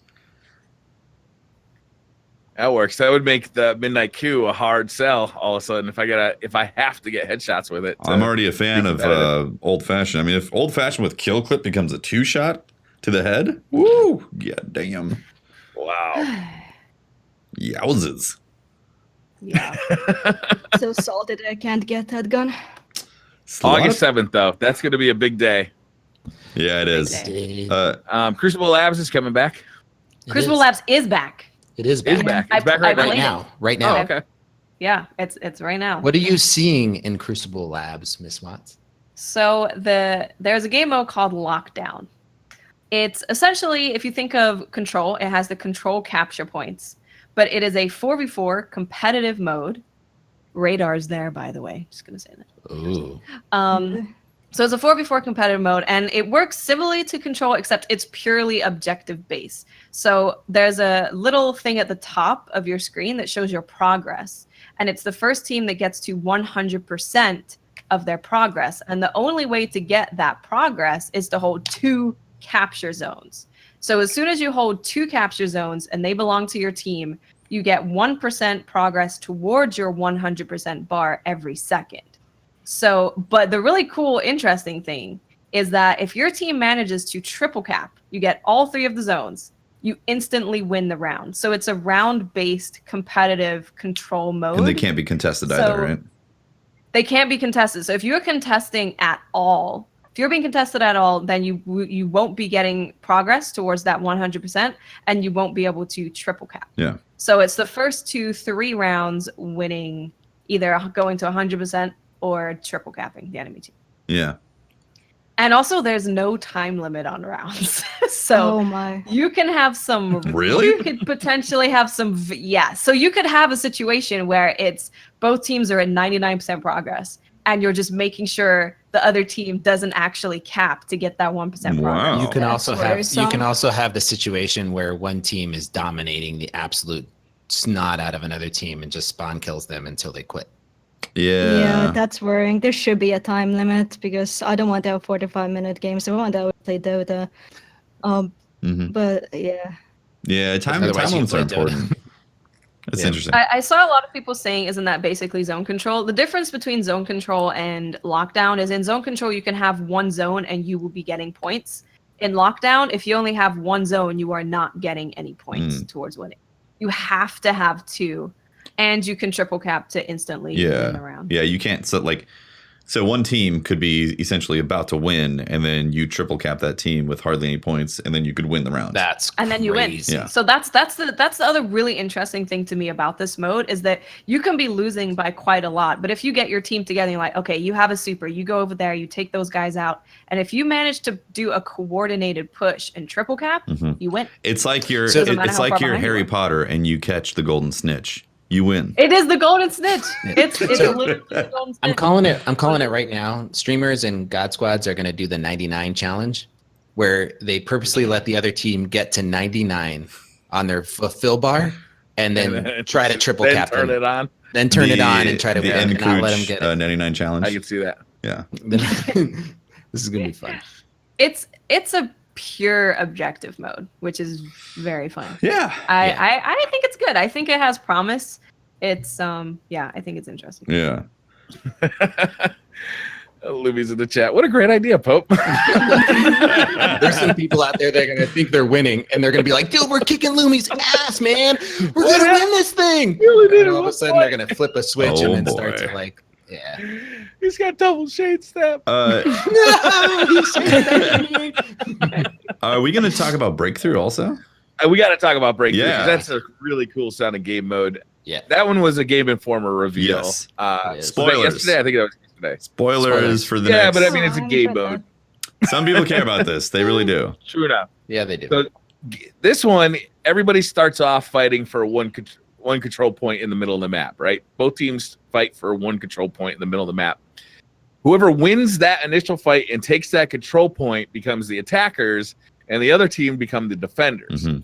If you're on the defending team, you're going to spawn near a new control point, basically in your spawn.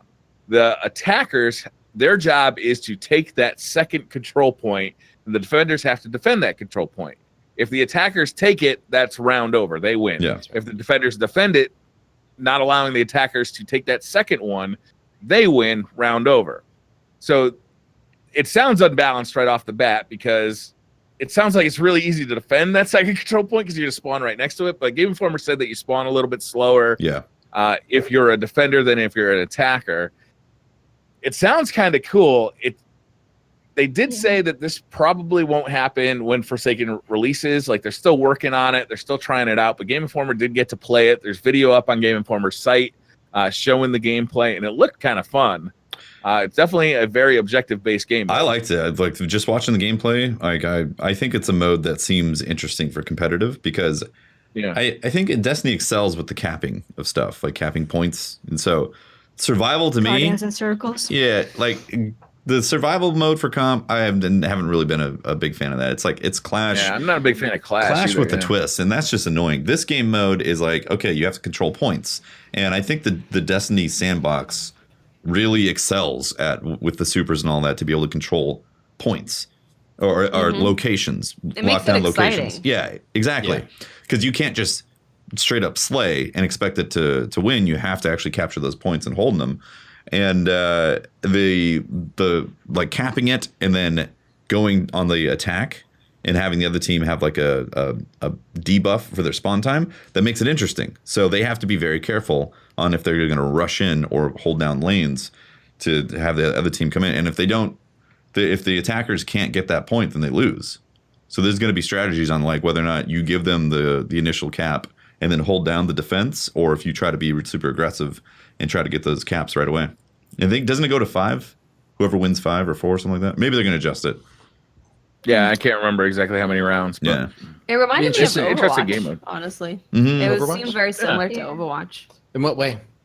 Was that Just one Halloween mode or some? It was some special New Year's mode that had that capture a flag in the middle thing. Mhm. Yeah, it's the whole like 2 points to capture. One team's on more of a defense of stopping the enemy team pushing and capturing. One's on offense. It's got the same kind of feel to it. Mhm. I used to play a Counter-Strike mod. I cannot remember the name of this mod, but it was really good way back in like the early 2000s. This is like old. But there's 4 basically control points in a line. Every map was basically a straight line with like cover and everything and, flanking routes. I love that. But the goal was to control all 4 control points. So obviously you're going to get your first one next to your spawn.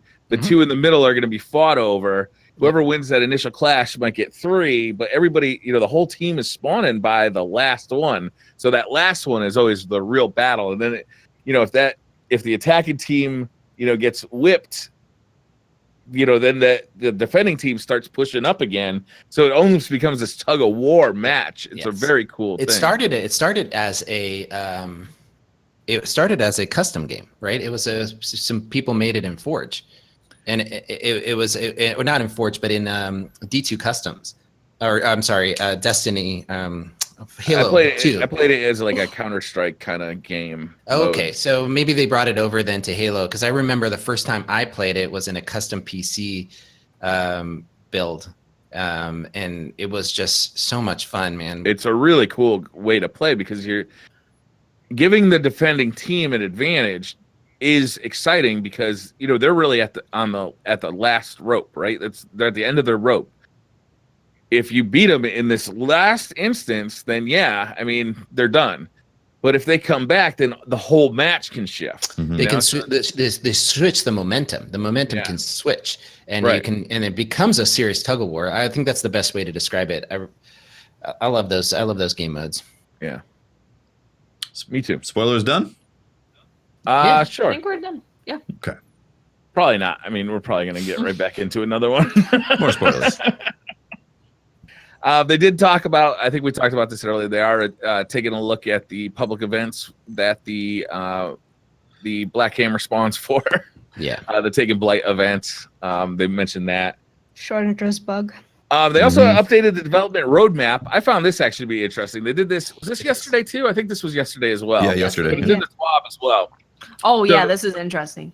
Yeah. Right. The main changes are on August 28th. We're getting the weapon slot changes, milestones and challenges updates, director updates, heroic story missions, which is kind of cool, bulk shader deletion, thank God, and 200 additional vault space slots. So the weapon slot changes are happening 1 week before September 4th in the Forsaken.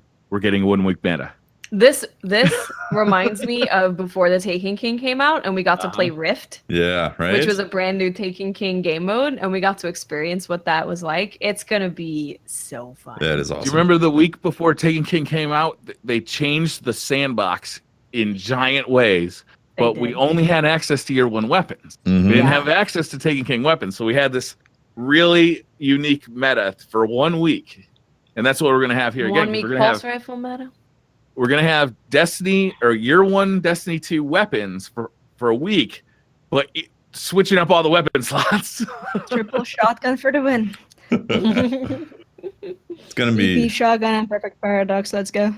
Yeah, it's going to be good. I'm excited about it. And Aquarius for good measure. I'm going to get reported. You'll be able to try out Midnight Coup, Big Mood Shoddy, and Black Hammer. That's going to be a nice... I'm assuming ShackleShotgun's going energy. It's going to be chaos.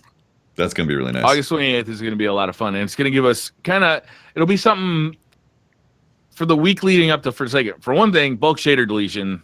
Thank you. I'm going to get rich from dust in that moment. Yep. I have multiple stacks of shaders that are like 300. Atlantis Wash is the best shader ever, right?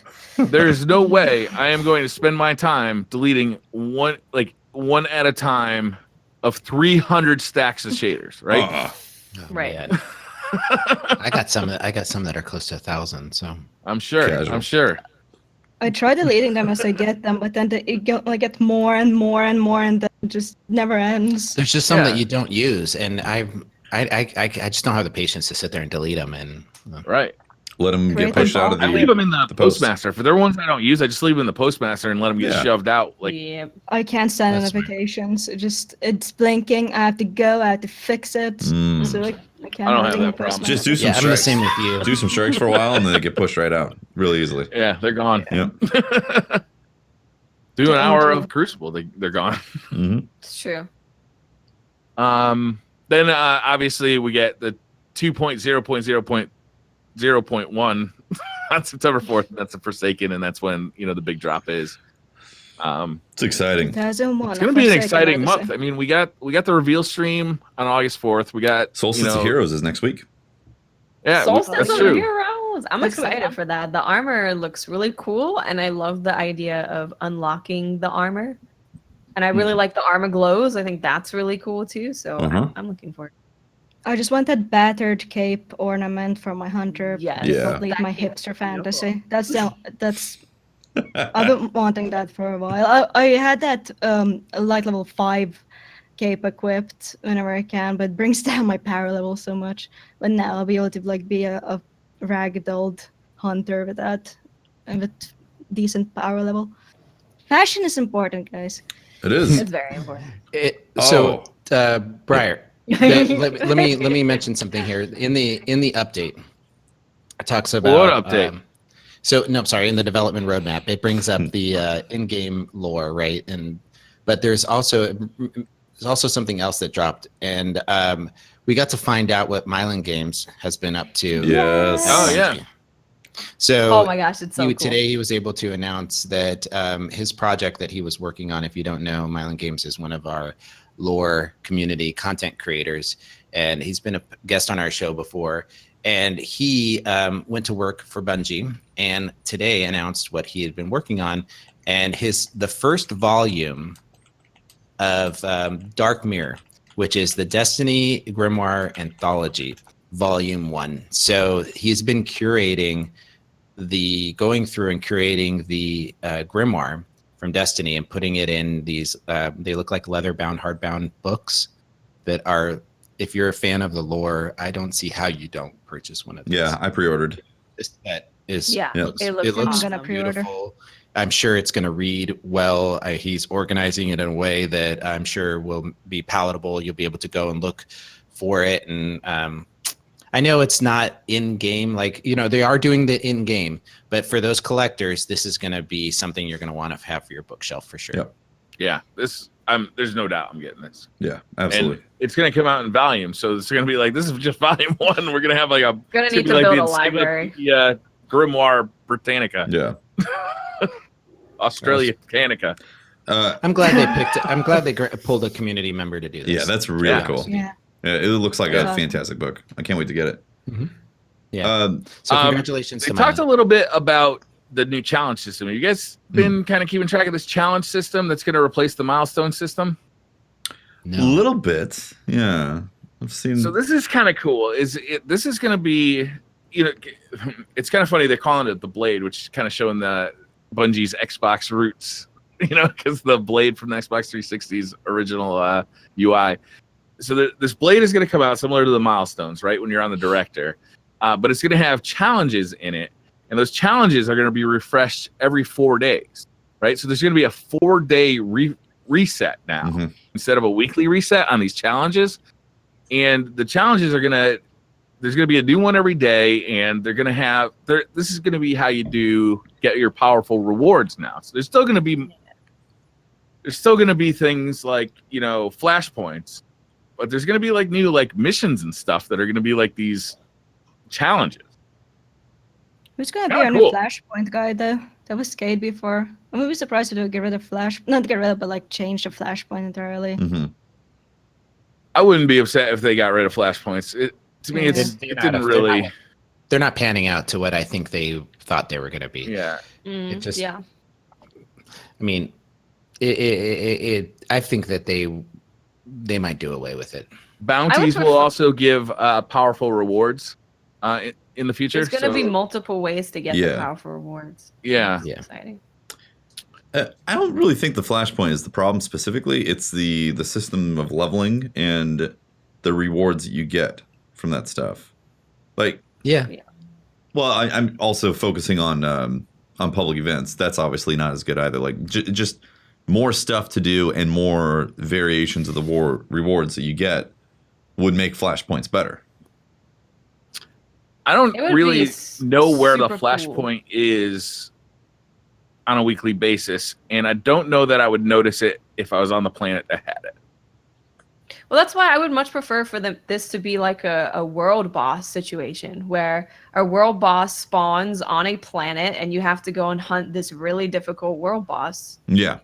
on that planet, Exactly. like once a That'd be week very or cool. however often they want to do it. I think that would be more fun. And then you can get maybe like a rare chance of getting that world boss's armor or weapon, or I It'd be wanted cool to to see. starting a quest. Quest on every planet. Exactly. Yes, Yep. absolutely. Yep. I always thought it would be neat to see if there's a certain amount of people in a public event, and you made it heroic, and you completed that heroic, event, that it triggered a boss like we had in D1 in the space, where then you fought like this bigger guy, The Taken for War more type of thing. loot. Yeah. Right. Somebody And who's then- like really actually hard to take down, even Yeah. for a Uh-huh. full to fire team. Right. So now you're Almost now like an escalation protocol type of thing. That's right. Yeah. Yeah, but it would happen as an escalation of the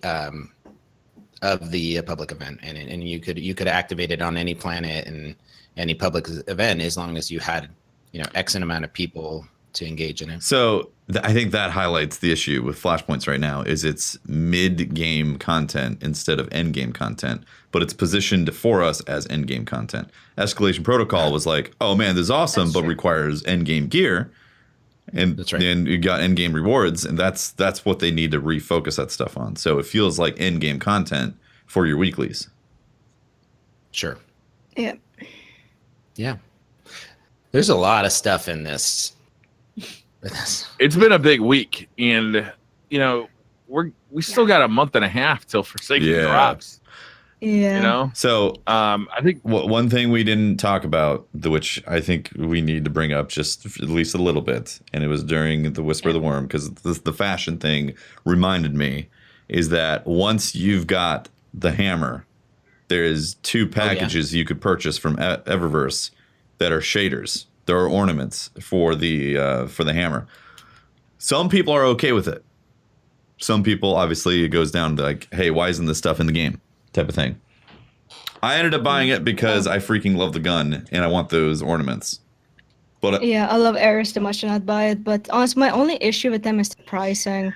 I think like $7 is a complete overkill for an ornament, and $10 complete overkill for an emote. mhm. Like the DLC costs $20, and like it doesn't make a lick of sense to claim that an emote that you barely see or an ornament that you barely see has the same value as half of a DLC. So if it was like $2 or something like that, I wouldn't have an issue with microtransactions. Just that like it's overpriced for what it is. It and feels overpriced for overpriced. It's essentially $14 if you want both the ornaments. Yeah. Right. Which is It- almost a DLC. Almost a DLC, exactly. And you Yeah. get not and barely get the same amount of things you got for $20 when you bought Warmind. So yeah, the It's pricing. priced like things it's priced like a free to play game, Yeah. but it shouldn't be. Yeah, exactly. You're absolutely right. If it was $1 or $2 for that stuff, I think it would be a no-brainer for a lot of people. Be like, it's a couple Yeah. bucks, no problem. That's true. what if it was a reward for getting one of them was a reward for getting 100 headshots in the Crucible, and another was a reward for getting 1,000 Crucibles in PvE or 1,000 headshots in PvE. It got a better one for you. What if it was a rare drop from Zol Strike? Oh, Mm. I can't take But there credit for it is, that. Joker was the one who brought that up. transmit effect. what if there was a romance quest with Eris Morn? Oh, If no. you- To get the love If you spindle? completed I it, love her, but no, not in that way. The love hammer. And she gives do you a little her, BioWare up in here. she gives you her beaded Kitty. bracelet for your gun, and gives you a little extra stuff. All those absolutely would have been better. The fact that you can't earn it in the game, maybe you can later. That's good. I bought it because I want that stuff, but I still don't think it's right the way they're positioning it. Yeah. You're gonna have to, yeah. Because I I bought can it. buy a full game for $10 on like Grimoire Gaming or something, or instead of like spending on an emote, the value doesn't make sense. Yeah. I think a lot of people would buy it a lot. I think they would make more money if they priced it lower, to be honest with you. Yeah. No, agree. probably, yeah. It'll be an impulse buy of like, ooh, $2? I just got the gun. Immediate. Hell yeah. Immediate buy. Yeah. Mm-hmm. All right. Save the dates. Did we talk about that? This stream. Just basically calendar looking, July 31st through August 13th. It's talking about the calendar where we're getting Supremacy as a game mode. and Solstice of Heroes, Yawn. the combat reveal stream, and I'm actually really excited about this. Mayhem is, Supremacy? You're excited about Supremacy? no, Mayhem is one of my favorite playlists. Yeah. I love Mayhem because it really does give me an opportunity to learn how to play other classes and use their supers, and That's I really true. enjoy it. And then we get into, in August, we're going to get into Iron Banner. I'm sure they're going to be dropping something special at Gamescom. So Gamescom is in Europe from 8/21 to 8/25, and they always do something cool there. It's a They're going huge to have show. Gambit And then- playable at Gamescom and at PAX West. Yeah, that's true. I'm hoping for a new Deej dancing emote That'd be nice. because that's where it's born first. Yeah. Don't let us down. Guys, what if what if they tease something? What if so they're bringing the weapon changes, all right? Yeah. What if that also means they unlock a secret week of Gambit as well, and they don't want to tell us yet? Wow. That'd be great. Anybody who owns They should D2 do can it. play it. They should do it at Gamescom when all the European YouTubers are there, and they're like, "It's playable right now." Oh, that's mean. That would be beautiful. Well, no, What if they do it? they'd have to do it if when they the do weapon it changes. the week before, it's going to be while PAX West is going on. Oh my goodness. So we're gonna get right before PAX West, we're gonna get that 2.0.0 update, and then we have PAX West. So there's a lot of information coming. I'm excited about Solstice of Heroes. I know that's just, it's going to be, it's sort of being looked over. Not a lot of hype is on it because we're looking at all these big things. But I really like that event. I think that what's coming out of it is going to be something fun, and so I'm looking forward to playing it. I'm It's in excited for August. Iron Banner. They have the Yeah. changes, right? The Iron Banner with Oh, the yeah. fire pits, and then when you get a triple play or whatever, there's howling. I'm excited. You know what the for worst part howling. of Iron Banner is going to be? Skill-based matchmaking. Maybe it won't be there. Oh my gosh. Maybe Maybe, it'll also be gone. right? I don't know. Maybe. One could hope. Hmm. Wishful thinking, right? Yeah. You guys want to do some Twitter questions? Yes. Yeah. Maybe Briar, you can help me with my computer. I don't know, Pope. I don't know if I'm the most qualified for that. Actually, I don't know. Never mind. Is there somebody that's qualified? There's this one guy I know, Yeah. Ryan. Oh, really? Yeah, he owns a business called On Air PC. I don't know if you've heard of him. No, but tell me more. Well, On Air PC is all about helping you get started in streaming, podcasting, or gaming. Let us help you build your dreams today at 330-850-1525. Pope just walked away during the ad. Can we talk about that? Are you too busy? Are you too hungry for food to be hungry for On Air PC, Pope? Is that what's going on right now? Unacceptable. Nope. We got actually to hang out with On Air PC down in Tampa, and that was a lot of fun. They built a couple of PCs, gave away some really nice PCs down there. All the proceeds went to charity. It was a really fun time hanging out with those guys. They're good guys, and Yeah. just the openness to contribute and be a part of that whole thing, and just to be part of the booth in our community. It was just like they fit right into our extended family, and it was great having them. It's obvious that they're fans of Destiny and the community, and they want to be a part of it. So, On Air PC, that's it, 330-850-1525. If you're looking to get into podcasting or streaming, these are the first guys you should call. wait, what was that number again? 330. We still need that jingle, Tefty. I know. 330-850. Go on. I was waiting for you to pick it up. I dropped it off. I thought you were gonna I pick am it up. awful with phone numbers. 1525. That sounds great. That's it. Beautiful. 25. 25. I've heard I had the voice of an angel. That was perfect. Snow asks, for Shackle, as a fellow Finn, can you take a stand in the debate whether Finnish people live in igloos, live with polar beats, and commute through snow tunnels? Wow. I mean, that's Canada. I don't know what's talking about. These guys are wrong. Finnish people live with wolves, and it's basically a country full of engineers because there's nothing better to do than to be engineer, to stare at trees, to just... there's so many freaking trees in here that every time you apply for something in regards to money, you have to check in a box whether you own a forest or not. But Do you have to I check don't a know, box about a forest? You have to check a box if you Male, own female, a forest. forest. Like they ask you, like, do you own a forest? Because everyone Do and you the own a grandmother own forest? a fucking. Yeah, it's completely ridiculous. There's so many freaking trees, but yeah, there's just engineers, forests, and loneliness. I mean, what kind and of trees are we petitioners. talking about here? Are we talking about Yeah. I pine don't know. trees or Normal I'm more conifers? interested in these Are these polar evergreens? beats, man. Are Polar these beats. are there like Beats. polar bears rocking like Beats headphones up there? What's going on? Ah. Hipster Very- polar bears? What's your Beats favorite are tree hipster. and beat? Oh my god! I know the only thing that comes to mind is Dwight Schrute for a reason. Dwight Schrute's great. I'm just super pro- Bears, Beats, Yeah. Battlestar Galactica. Yeah, it's just I don't know. Like the polar bears are definitely Canada's things. Like I'm not that far up north. It's just we have engineers.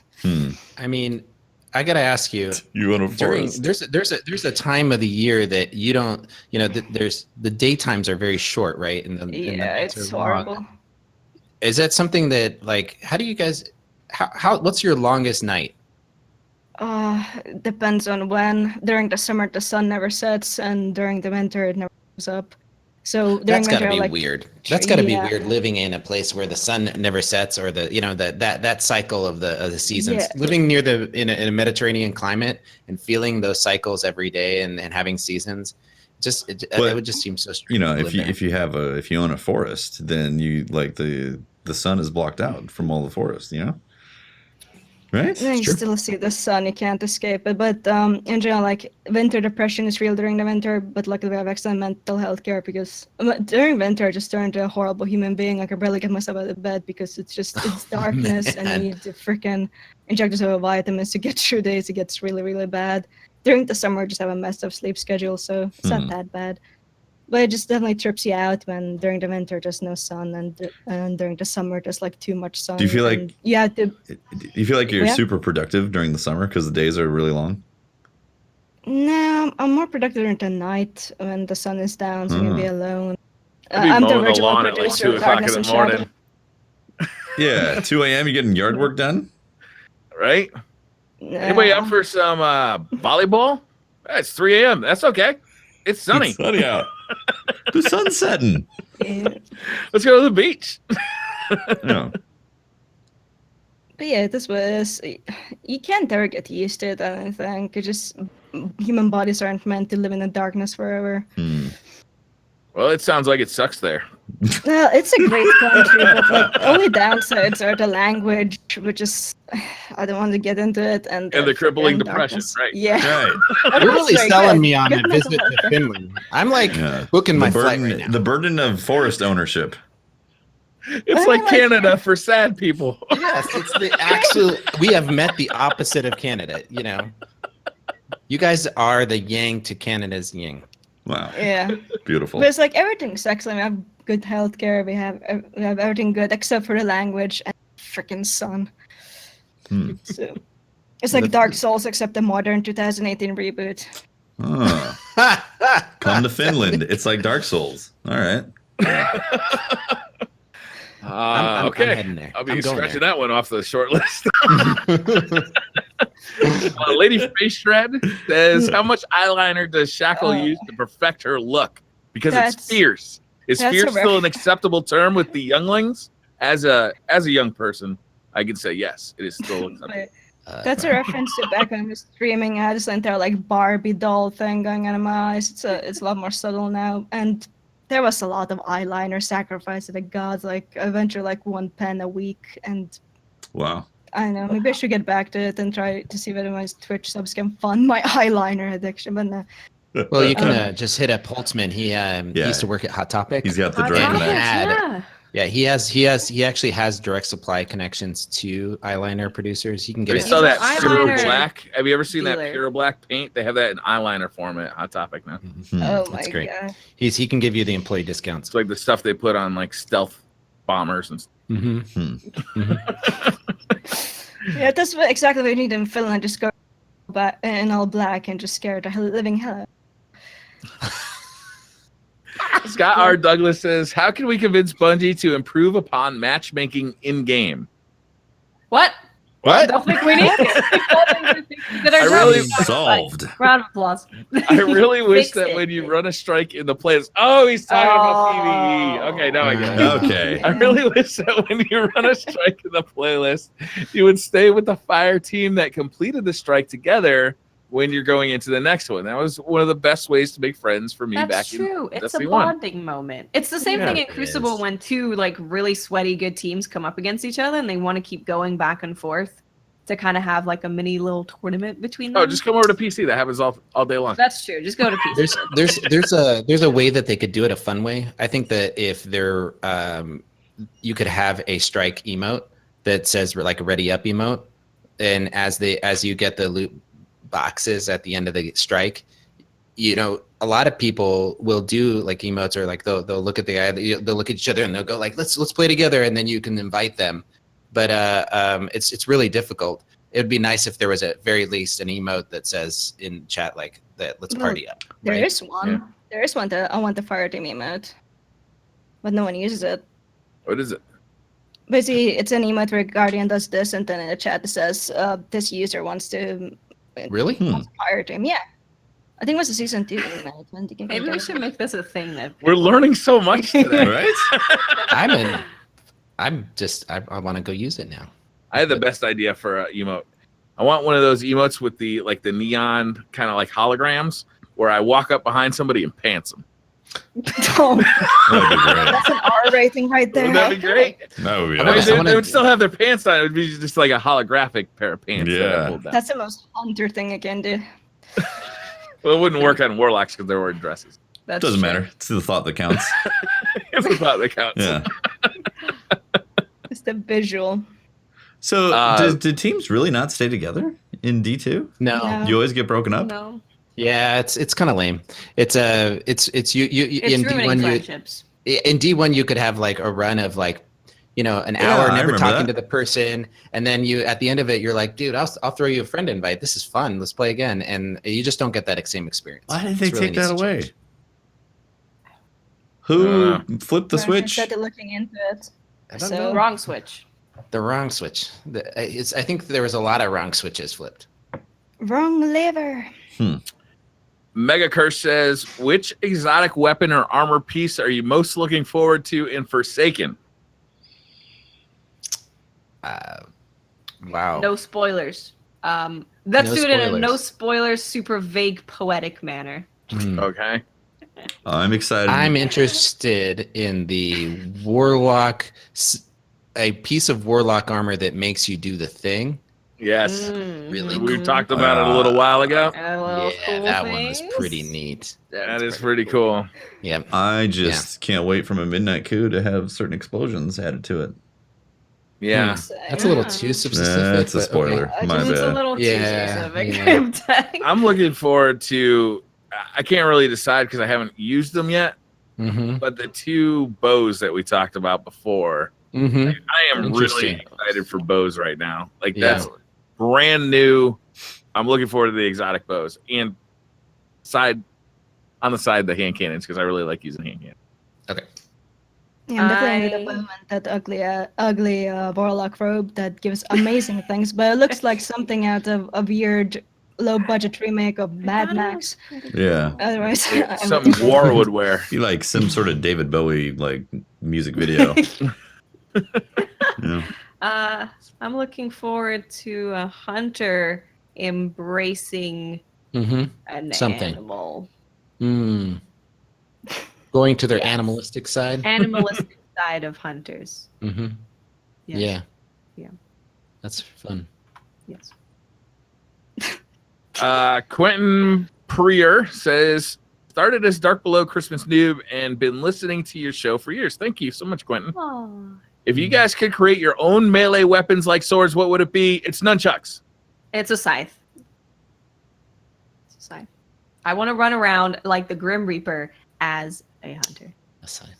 I'll have my I'll be dodging.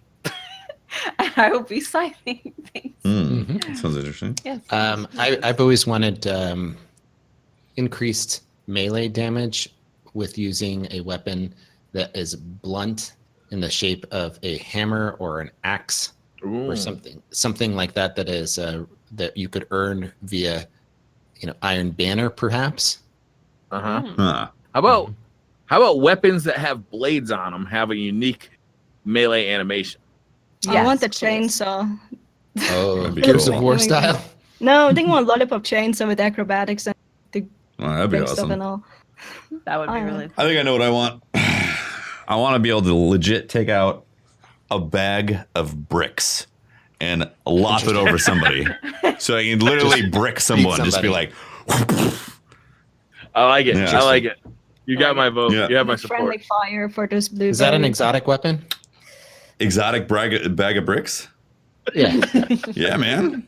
Hell yeah. I mean, do you start with like a legendary or a rare version of it where You it's just upgrade like your bag of little bricks? sack with like a brick in it, one brick, and then you like you add more bricks to it? Yeah, in okay. your quest? So its exotic perk is that every kinetic precision kill you get adds a brick to the bag Adds a brick. up until 20. So when you initially pull it out, it's an empty bag, and then eventually Yeah, you have empty this, like, sack. giant bag. You keep getting kinetic precision kills, I you like add bricks this. to it, and This then is on great. one just If you die, bricks. if you die, your bag of bricks starts over.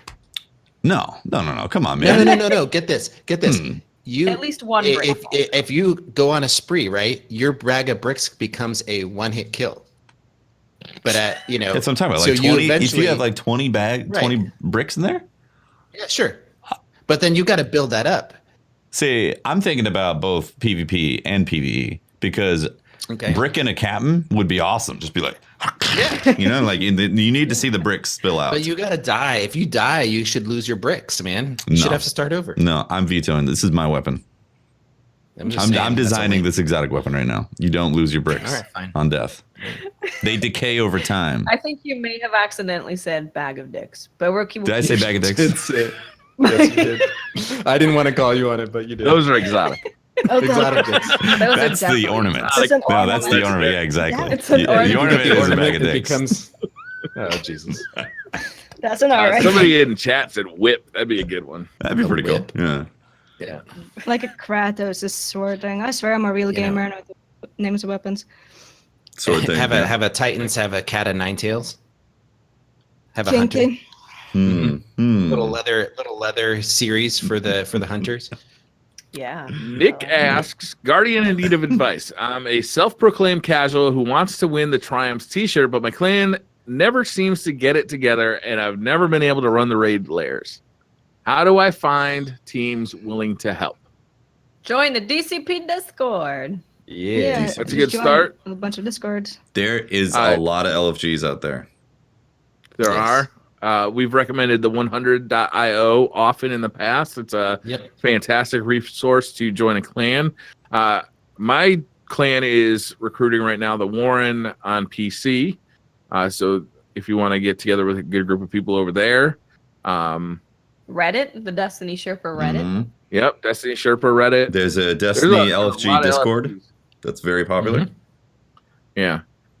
I really highly recommend the 100.io because I feel like you don't run into as much toxicity because it's a community that actually wants to stay together as opposed to an LFG where you have 6 people who want to get something done right now and then never see each other again. Black Hammer, get out. Yep. Yeah. Again, Yeah. getting a team together is not like it's available, but it's not something that you just casually like. If you have a good raid experience, add those people, become friends with them. Don't just don't just walk away and then never talk to them again. Like if you enjoyed the raid, go out of your way to invite them. Like try to become friends with them if you enjoyed the raiding experience. And that's how you build a list. And then suddenly you have a full friends list and you're not actually having to go to LFG to find people. Or you're like the team that has 5 people and just needs 1 for LFGing. Yeah. You got to put some effort into it. Specifically for raiding, though, the guys that I raid with often, WTF Game Nation, they have a Discord that is really super active for raiding. So specifically for that. Yeah, I think Twitch is a great way to find people because like you can watch a stream and you can person, know what kind of person are you, know that you won't get any toxicity, and then you can join in. Yep. Meanwhile, with like LFG sites and IO or Twitter, you don't know what kind of person you're gonna play with. Like you can play with them, and in the middle of nowhere, they could drop like a racial slur or something, and it'll be awkward. So if you have like social anxiety or something, like it's better. Like Twitch is good if you want to get to know people before raiding with them. Yep. But somebody in chat says, "But I don't like people." Well, Neither do I, but you gotta get I over mean, that. that's just a hurdle, son. You're gonna have to jump For over. rating, Yeah, you're gonna be dealing with unfortunately, that you one have for a to- while. Yeah, that's Yeah. Luke says, "Can we get the ram back and get it gives Warlocks more health and buffs Devour because Devour is a little weak." I agree. I would like You that want back. to watch the world burn, Briar. There's no way Devour is weak. No way. I'm not gonna hear that argument. All I think- Hunter has you to know, do is it's- dodge to get their health back. You know what Devour is All missing? Warlock has to do is I got to take all that time to eat a grenade. Devour is missing melee. in Both. overshield.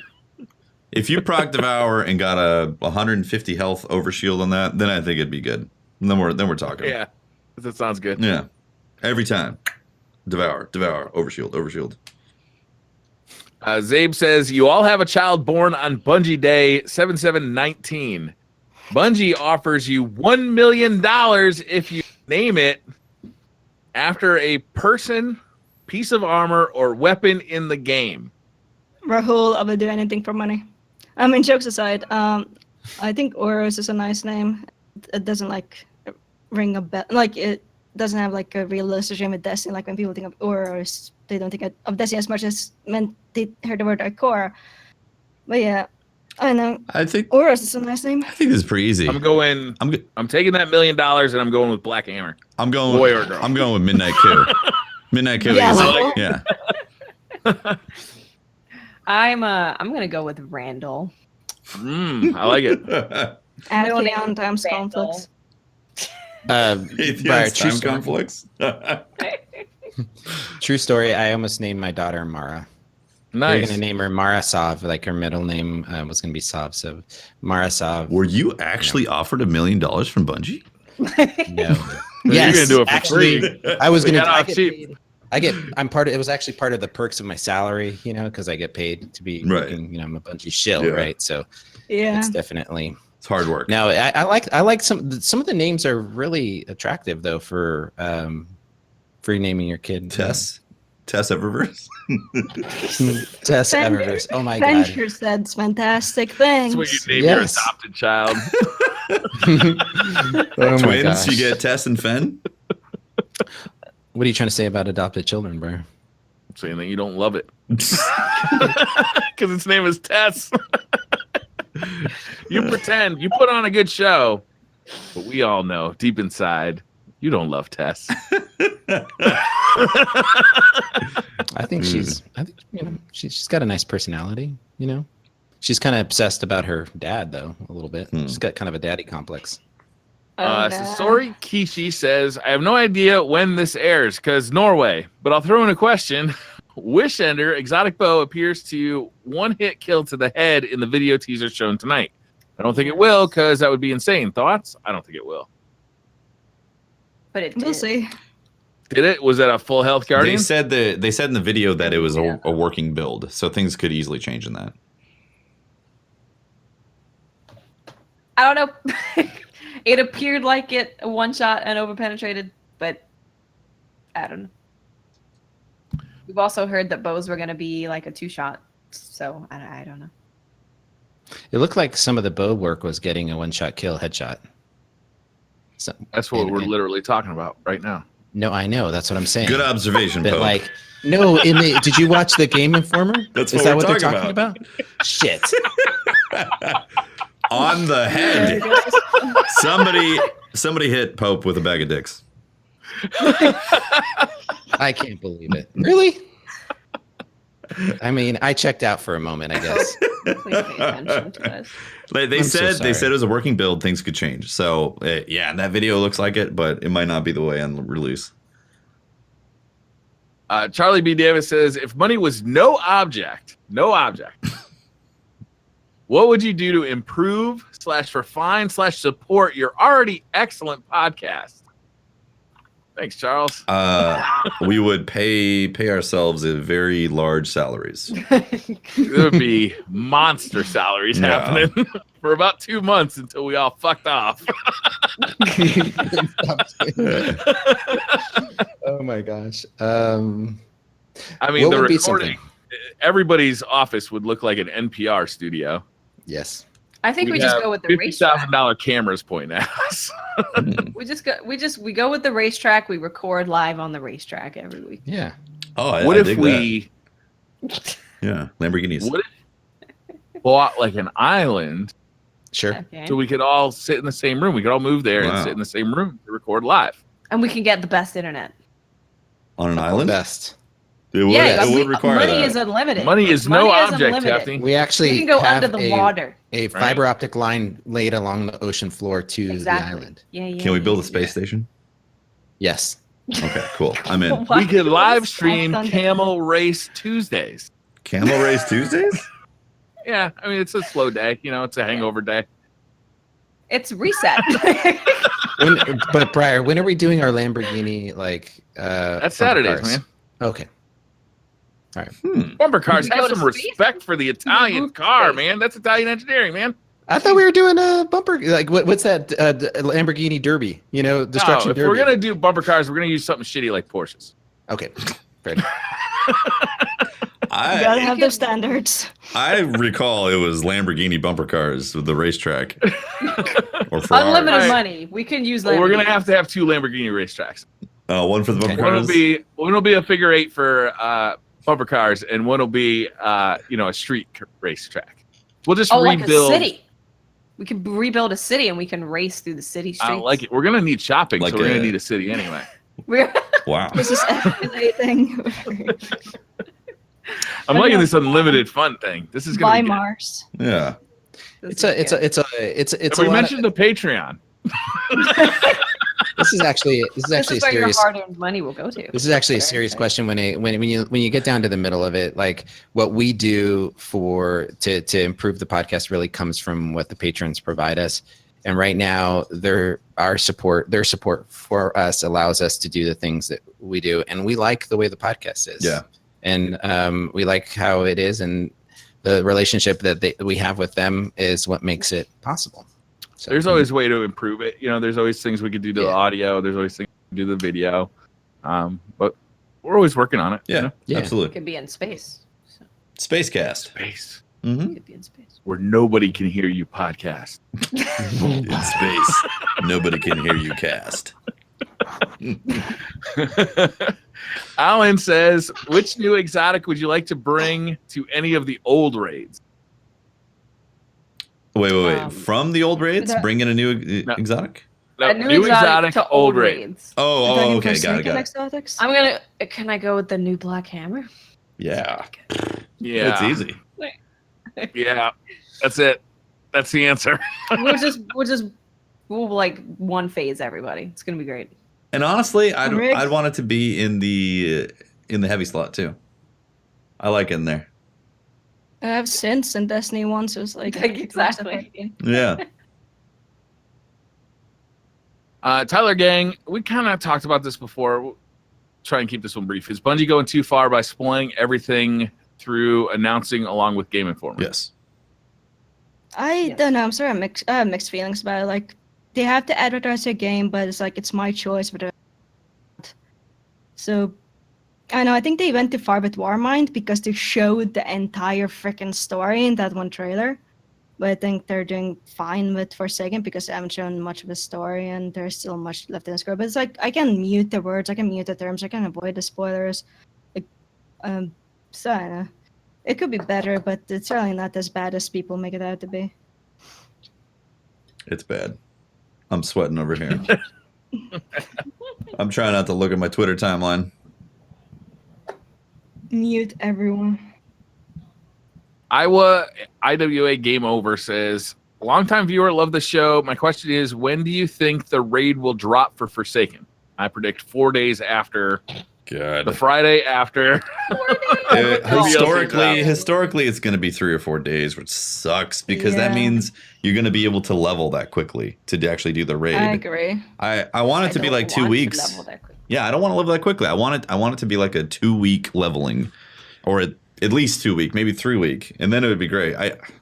I know there's a few hardcore players that want it like immediately, as fast as possible, but man, I think the DLCs are just better if you have a few more days or a week or two. Yeah. Let the player base breathe a little bit. Yeah. And, like they can decide. So rushing, they're gonna get the max things. Games are meant to be enjoyed. They aren't meant to be like rushed through and to get to the max quicker. That's why I enjoy Destiny 2 so much, because I took my time and I explored and like a timer click in the background or something. Mm-hmm. Yeah.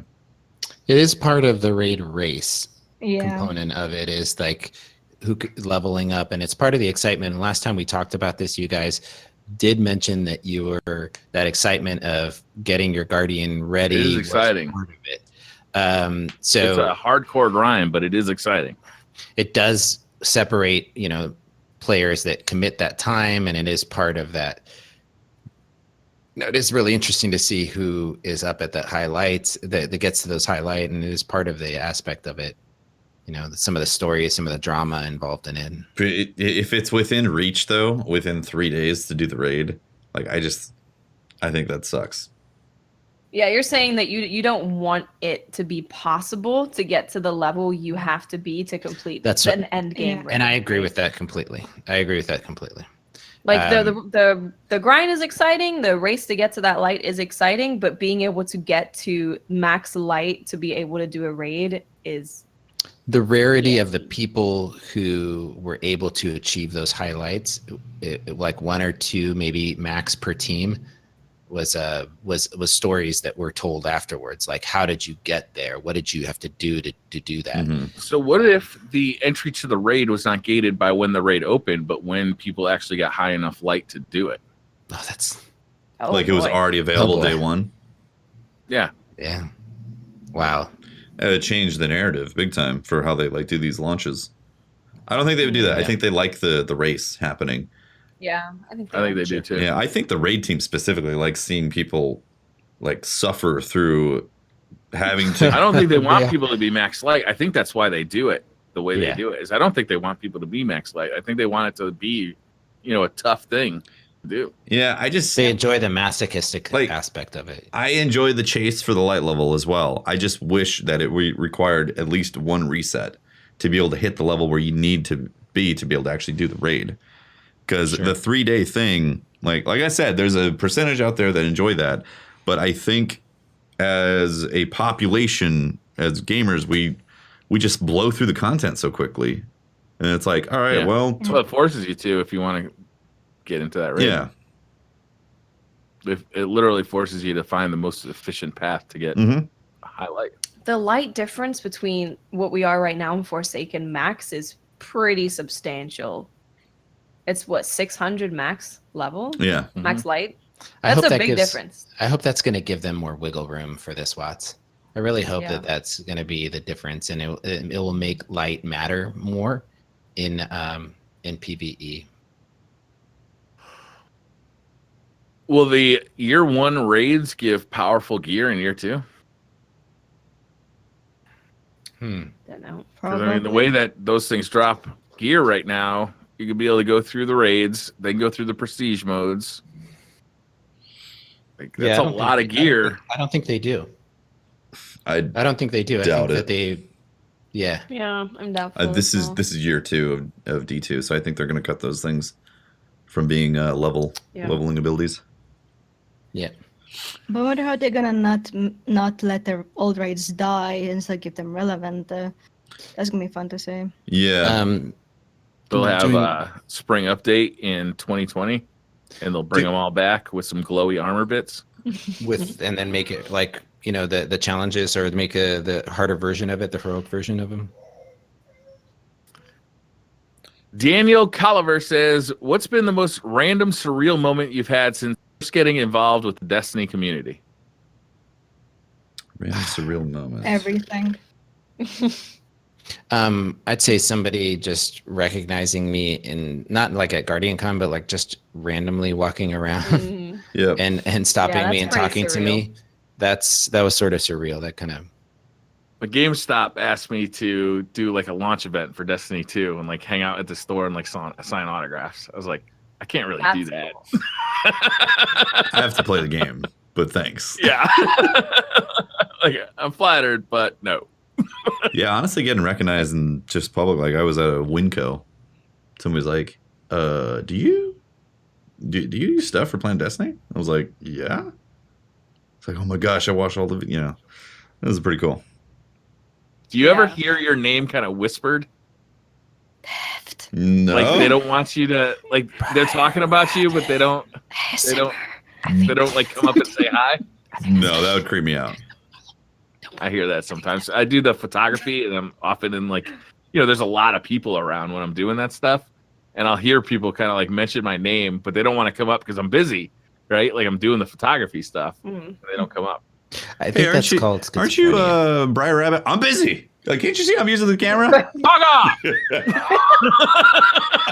Do these voices, Briar, tell you to do anything? Oh, yes, they do. Yeah. And I listen because they're always right. I'm glad I live in another state. I think for me, like the most surreal thing gotta be like getting noticed by people I respect. Like now and then get a DM or not. Like I really love your work, I really love your art, and I have to just go and lie down on the floor for a while just to deal with it because there are a lot of artists at Bungie respect and that seem to like my work, and just like I don't see myself anything more than like some hipster nerd that talks game devs, and like having people who respect like what you do is a surreal experience. Yeah. Yeah, for sure. Daniel Caliver says, what's been the most... Oh, no, I just read that one. Justice Beaver says, what are each member of the crew's favorite type of question to answer on the podcast? Food. Stupid ones. Food questions. Yeah. Food questions? I like the dumb shit. Like really dumb. It's like most interesting Korean and the Mohican. Like the really weird shit. They're really... Like, where we can go on a tangent about DCP and space and an island with... I feel like we can do that with any question, but there are some that more like lend. Yeah. We don't need any help getting there, is what I'm saying. I like the help. See, as an example, side quest. That whole podcast is nothing but bird walking. Yeah. I like the questions that during this time, it's more specific, like during a time. When new content is coming out and we have just like some spin foil stuff to talk about, right? That we're just getting shadows of details and shadows of information, and we get to speculate wildly and make just I guess it's the same type of thing where we just go unhinged for a little bit and put the spin foil hat on and go talking about stuff, but when it's guessing what content's coming up. It's funny. Me and Pope are so different in this. It's like Pope likes the podcast where we have a ton of shit to talk about, and I like the podcast where we have nothing to talk about. Like there's just literally no news at all about Destiny. Like nothing is happening. Remember we just got to fill some time and we just bullshit for 2 hours. I love this podcast. Remember at Guardian Con, we're sitting up on the stage. We haven't talked about what we're going to talk about at all. And it's making me nervous. Like we're getting ready to go live and do a podcast at Guardian Con and we have nothing planned. And that's sort of, weird for me. And so we sit down on the stage and I lean over to Briar and I'm like, what the are we going to talk about? And he's like, nothing. We're just perfect. And I'm like sweating bullets going, what do you mean it's perfect? And he's like, it's gonna be great. We've had enough podcasts at this point where like I knew that we were walking in there with no plan, and I was like, "This is fine. Oh yeah, this is perfect." Yeah. We don't have plans. Yeah. Anybody who listens to the pre-show chat will know about how much planning goes into the podcast. So if you're not a Patreon member, like one of the perks of it is being able to jump into our Discord pre-show and do a listen in. And so about a half an hour before the show starts, we get together and we talk, and the guests are in there. And we do our planning for the show, and it's very little planning gets done, but it is fun to have the chat. They have a text chat where they can talk to us, and it's a really fun time. I enjoy it. Yeah, I mean, in all honesty, to say there's no plan is kind of misleading because each of us follow Destiny so closely that we all know exactly what we need to talk about. So it's almost unspoken, you know, like, and like Watts was in the in our Twitter DMs earlier today saying, "Did you guys read the TWAB? You got to read the TWAB if you haven't read the TWAB yet." It is throbbing. It's out of control. So it's not like we don't know what's going on. It's That's just true. that, you know, we've done a lot of these and we kind of know what to talk about. But I always think the best stuff is the off the rail stuff is really. I completely agree. It just makes me nervous as all get up. But that's a good balance, right? Yeah, there's a good balance there. Yeah. Different personalities. If everybody was exactly the same, it'd be boring. Yes. 2D beats 3D says you're eating pizza on a Saturday with the boys, and there is one slice of pizza left. Mm-hmm. Do you ask if anyone wants the last slice of pizza, or do you proudly take the last slice of pizza for yourself? Oh, you snag it and you do a happy dance. If there's a piece of pizza on a table for more than like 10 minutes and I was taking it like 5 minutes, 1 minute, that means no one wants it and you're free to take it. If you take the pizza and someone complains, hey, I wanted that. No, they didn't want it and you're free to take it. So definitely snag it and eat it and keep eye contact as you do. Eye contact, I think, is the while you're eating, right? Yeah, eye contact. That's it. Oh, yeah. What you do is you look around and you look for somebody who's looking in that piece of pizza. Sure. And you wait till they start to reach for it and then you quickly grab it. Snatch it. You take one bite, look at them in the eyes, Say. and then you put it back and just walk away. You say eyes up. True. And then Now, at that point, the person picks it up and just slowly takes it. See, I'm going to go a different direction with this. I say you see the last slice, you wait till no one's looking. You take the last slice and close the box up so that people think there's more pizza in there. Yes, I love it. And then you go I love it. sit back and wait for somebody who's salivating and now is hungry and goes to that box and is opening it up and then they're just shattered. So disappointed. Okay. I like it. Why was there only one box of pizza to begin with? If you're hanging Hey man, we're Diet. just going by this is diets, Twitter rules. you don't. man. If you're having pizza, you're not on diet. All right. I think the problem is you only ordered one box of pizza. You should have ordered multiple pizzas. That's the issue. There should be leftover pizza. There should be where everyone's so full Exactly. that they can't eat the last. Yeah, there's leftover pizza because you're full. See that's basically my follow up to that. It's like, well, are you hungry? Are you actually interested in having that last pizza? Last piece. I think this. What I you're think this- doing right now is you're calling into question 2D Yes. beats 3D's like whole party philosophy. Like Which right is now, wrong. Teffy's like, if Which is 2D wrong. beats 3D is having a party, Yeah. I'm not fucking going because there's not enough pizza. Are there. you ordering messed just up. one I would box go of to that. pizza? Come on, man. Maybe he is. Maybe he Just asks. step up Maybe your he game, provides. TD. What the hell? Maybe he provides a variety of foods, and that's just one of the variety. So there's like chicken wings too? There's chicken wings. Okay, that throws a notch. Yeah.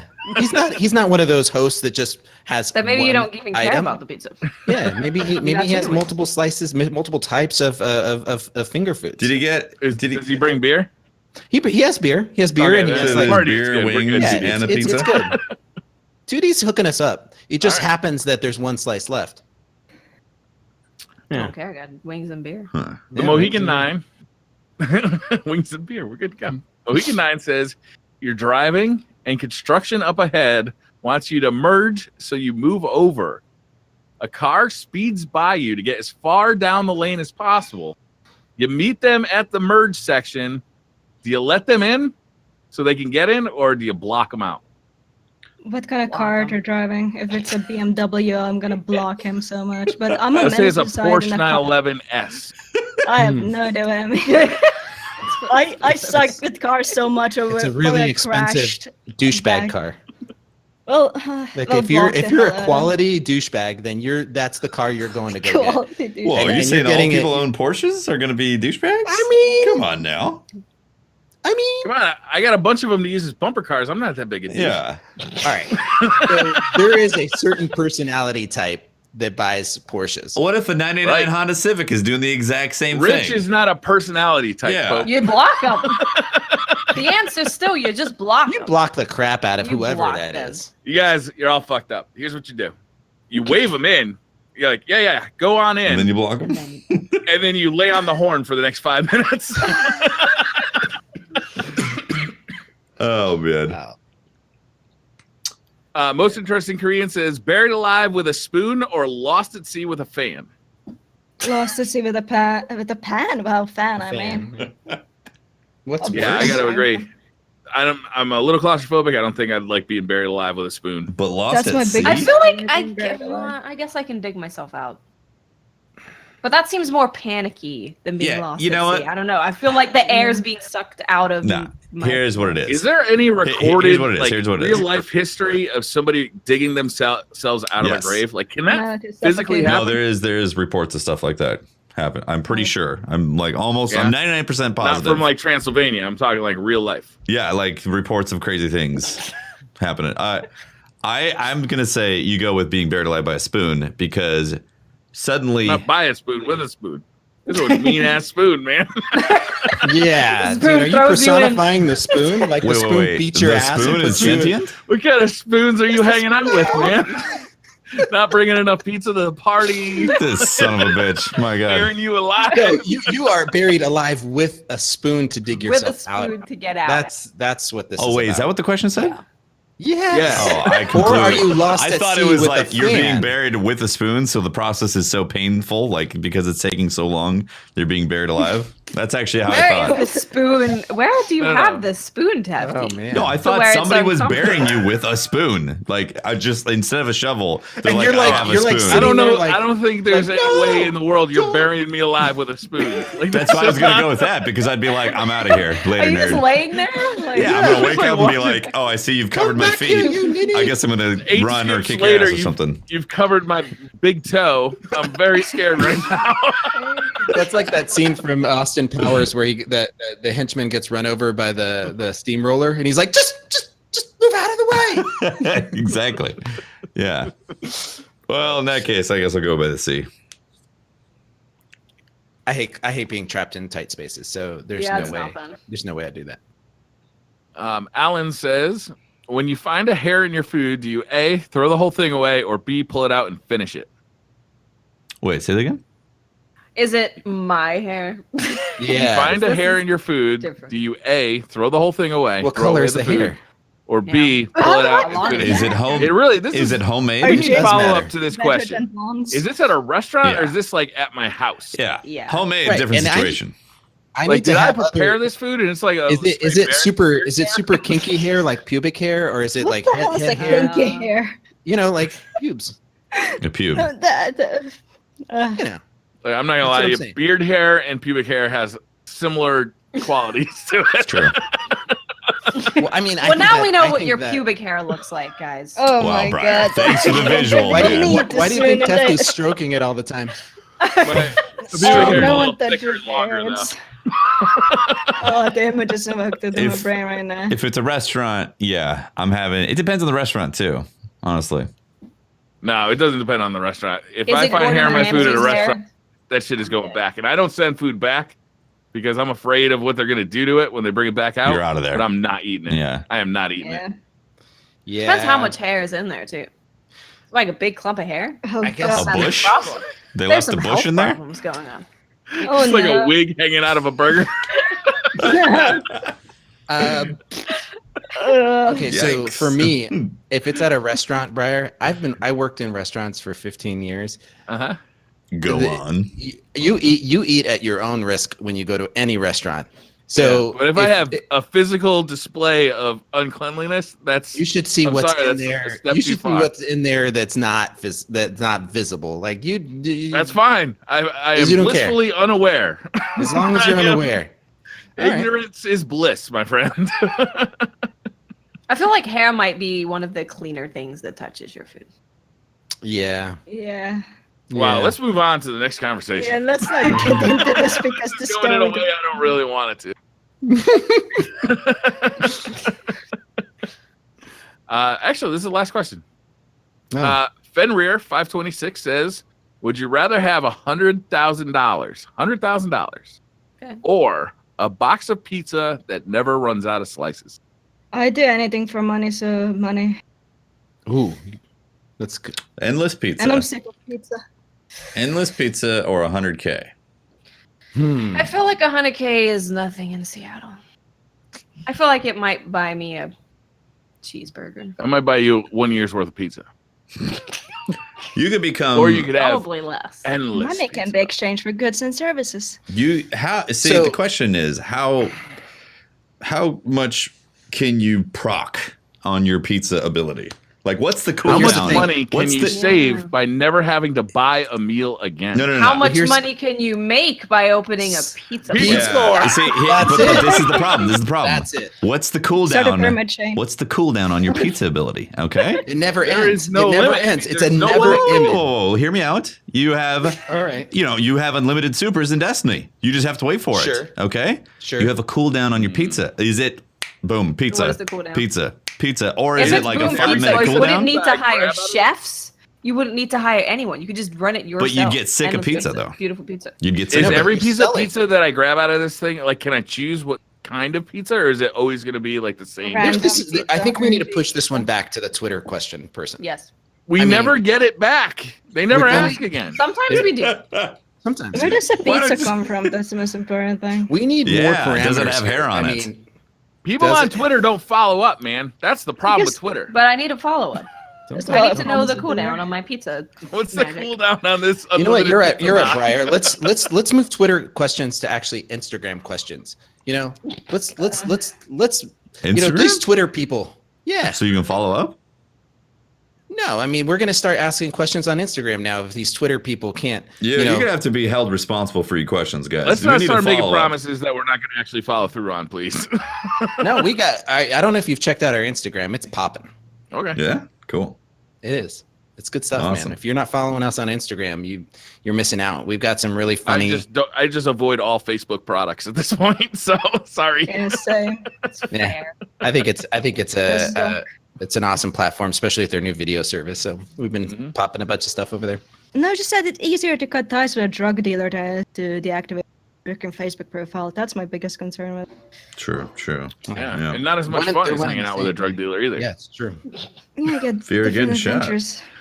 Yeah. Yeah. Cool. At least with the drug dealer, All first right. one's free. That's the cast, right? That's it. And we That's did it. Another one Shackle. in the books. Awesome. It's been fun having you on. Thanks for coming Thank on. you. It's been me up. super fun. yeah. Yeah. It's been a good show. If you want to find me on Twitter, you can catch my Twitter at Teft, TEFT. You can also catch my streams on Twitch, twitch.tv/TeftyTeft. And I have a YouTube channel. Oh, I put the Guardian Con vlog up as well. So if you want to I see, watched it. yeah, it's 52 I minutes. watched the kinda first long. 15 minutes. I watched I need all of it. I need another 45 minutes of free time. Yeah, it's It's a long It's a vlog. big We need boy, to- and I was gonna Yeah. cut it into 2 pieces, and then I was like, nope. I need like chapters. Yeah, I was gonna do Yeah, that prior, bookmark and then for I was that like, that's just extra work.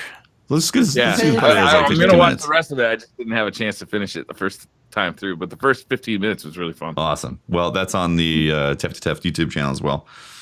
Cool.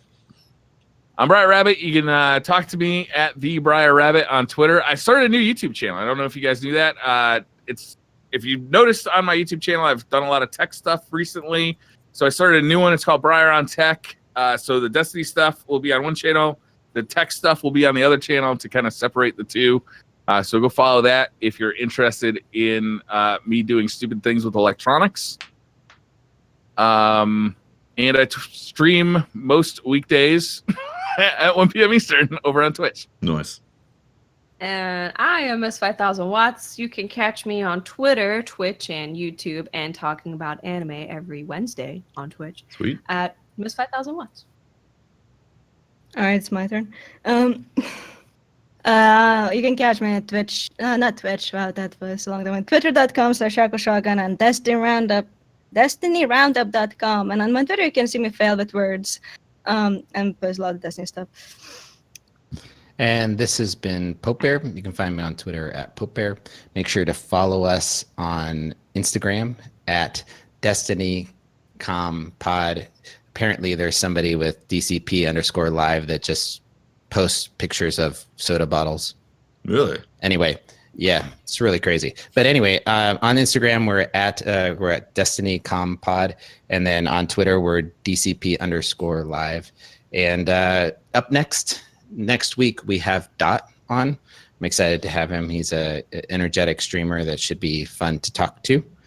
And I want to remind everybody that we have our first full cast episode live of the DCP Side Quest podcast this Saturday That at includes 1 p.m. Holtz. So Holtzman is going to be on it for our first time, and this is going to be an ongoing thing, so a weekly Is this thing. a confirmed appearance of Patrick? It is a confirmed. Whoa. Is he going to be able to get time off from Hot Topic? Apparently, it's the weekend, so he doesn't. He's stopped working 24 hours a day there. He's now actually gotten. They let him off the chain. Oh, for an Do you hour. think he got the Huckleberry situation all figured out? Hopefully, we'll have to talk to him about that. But we're definitely excited to have the band back together this Saturday at 1 p.m. Pacific. I hope all our European friends out there can find that time reasonable and jump in and hang out with us. It'll also be my birthday. It's also Watson's. Oh, why did I think it was Friday? Of course, you would know. I'm having a party on Twitch Friday. On Friday, okay. Oh, awesome. So if you'd like to celebrate with us, we're going to be talking about a lot of things. Sometimes we mention Destiny, but we leave ourselves unchained. We can no longer say that we do everything but Destiny, because last week we do our own thing. We play by our own rules, okay? But All right. definitely give that podcast a shot. It's a lot of fun, and I want to make a personal shout out to the patrons and the people that follow us on Twitch, the subscribers on Twitch, our patrons. You guys are awesome joining us in the Discord. It's been fun to talk with you and hang out. I remember that this month there's an incentive for patron followers at $5 or above. We're going to be doing a special edition t-shirt for our patron followers. So make sure to go check us out there. Thank you very much. Jerry Boy just said in the chat, they took him off the chain. Now he's wearing it on his pants. That was pretty good. That was pretty good. Thank you very much for watching, guys. We are going to roll some credits, and then I'll be back to read out some subs as well and rate someone. All right. Sweet. Thanks for watching. Bye. Bye. Bye.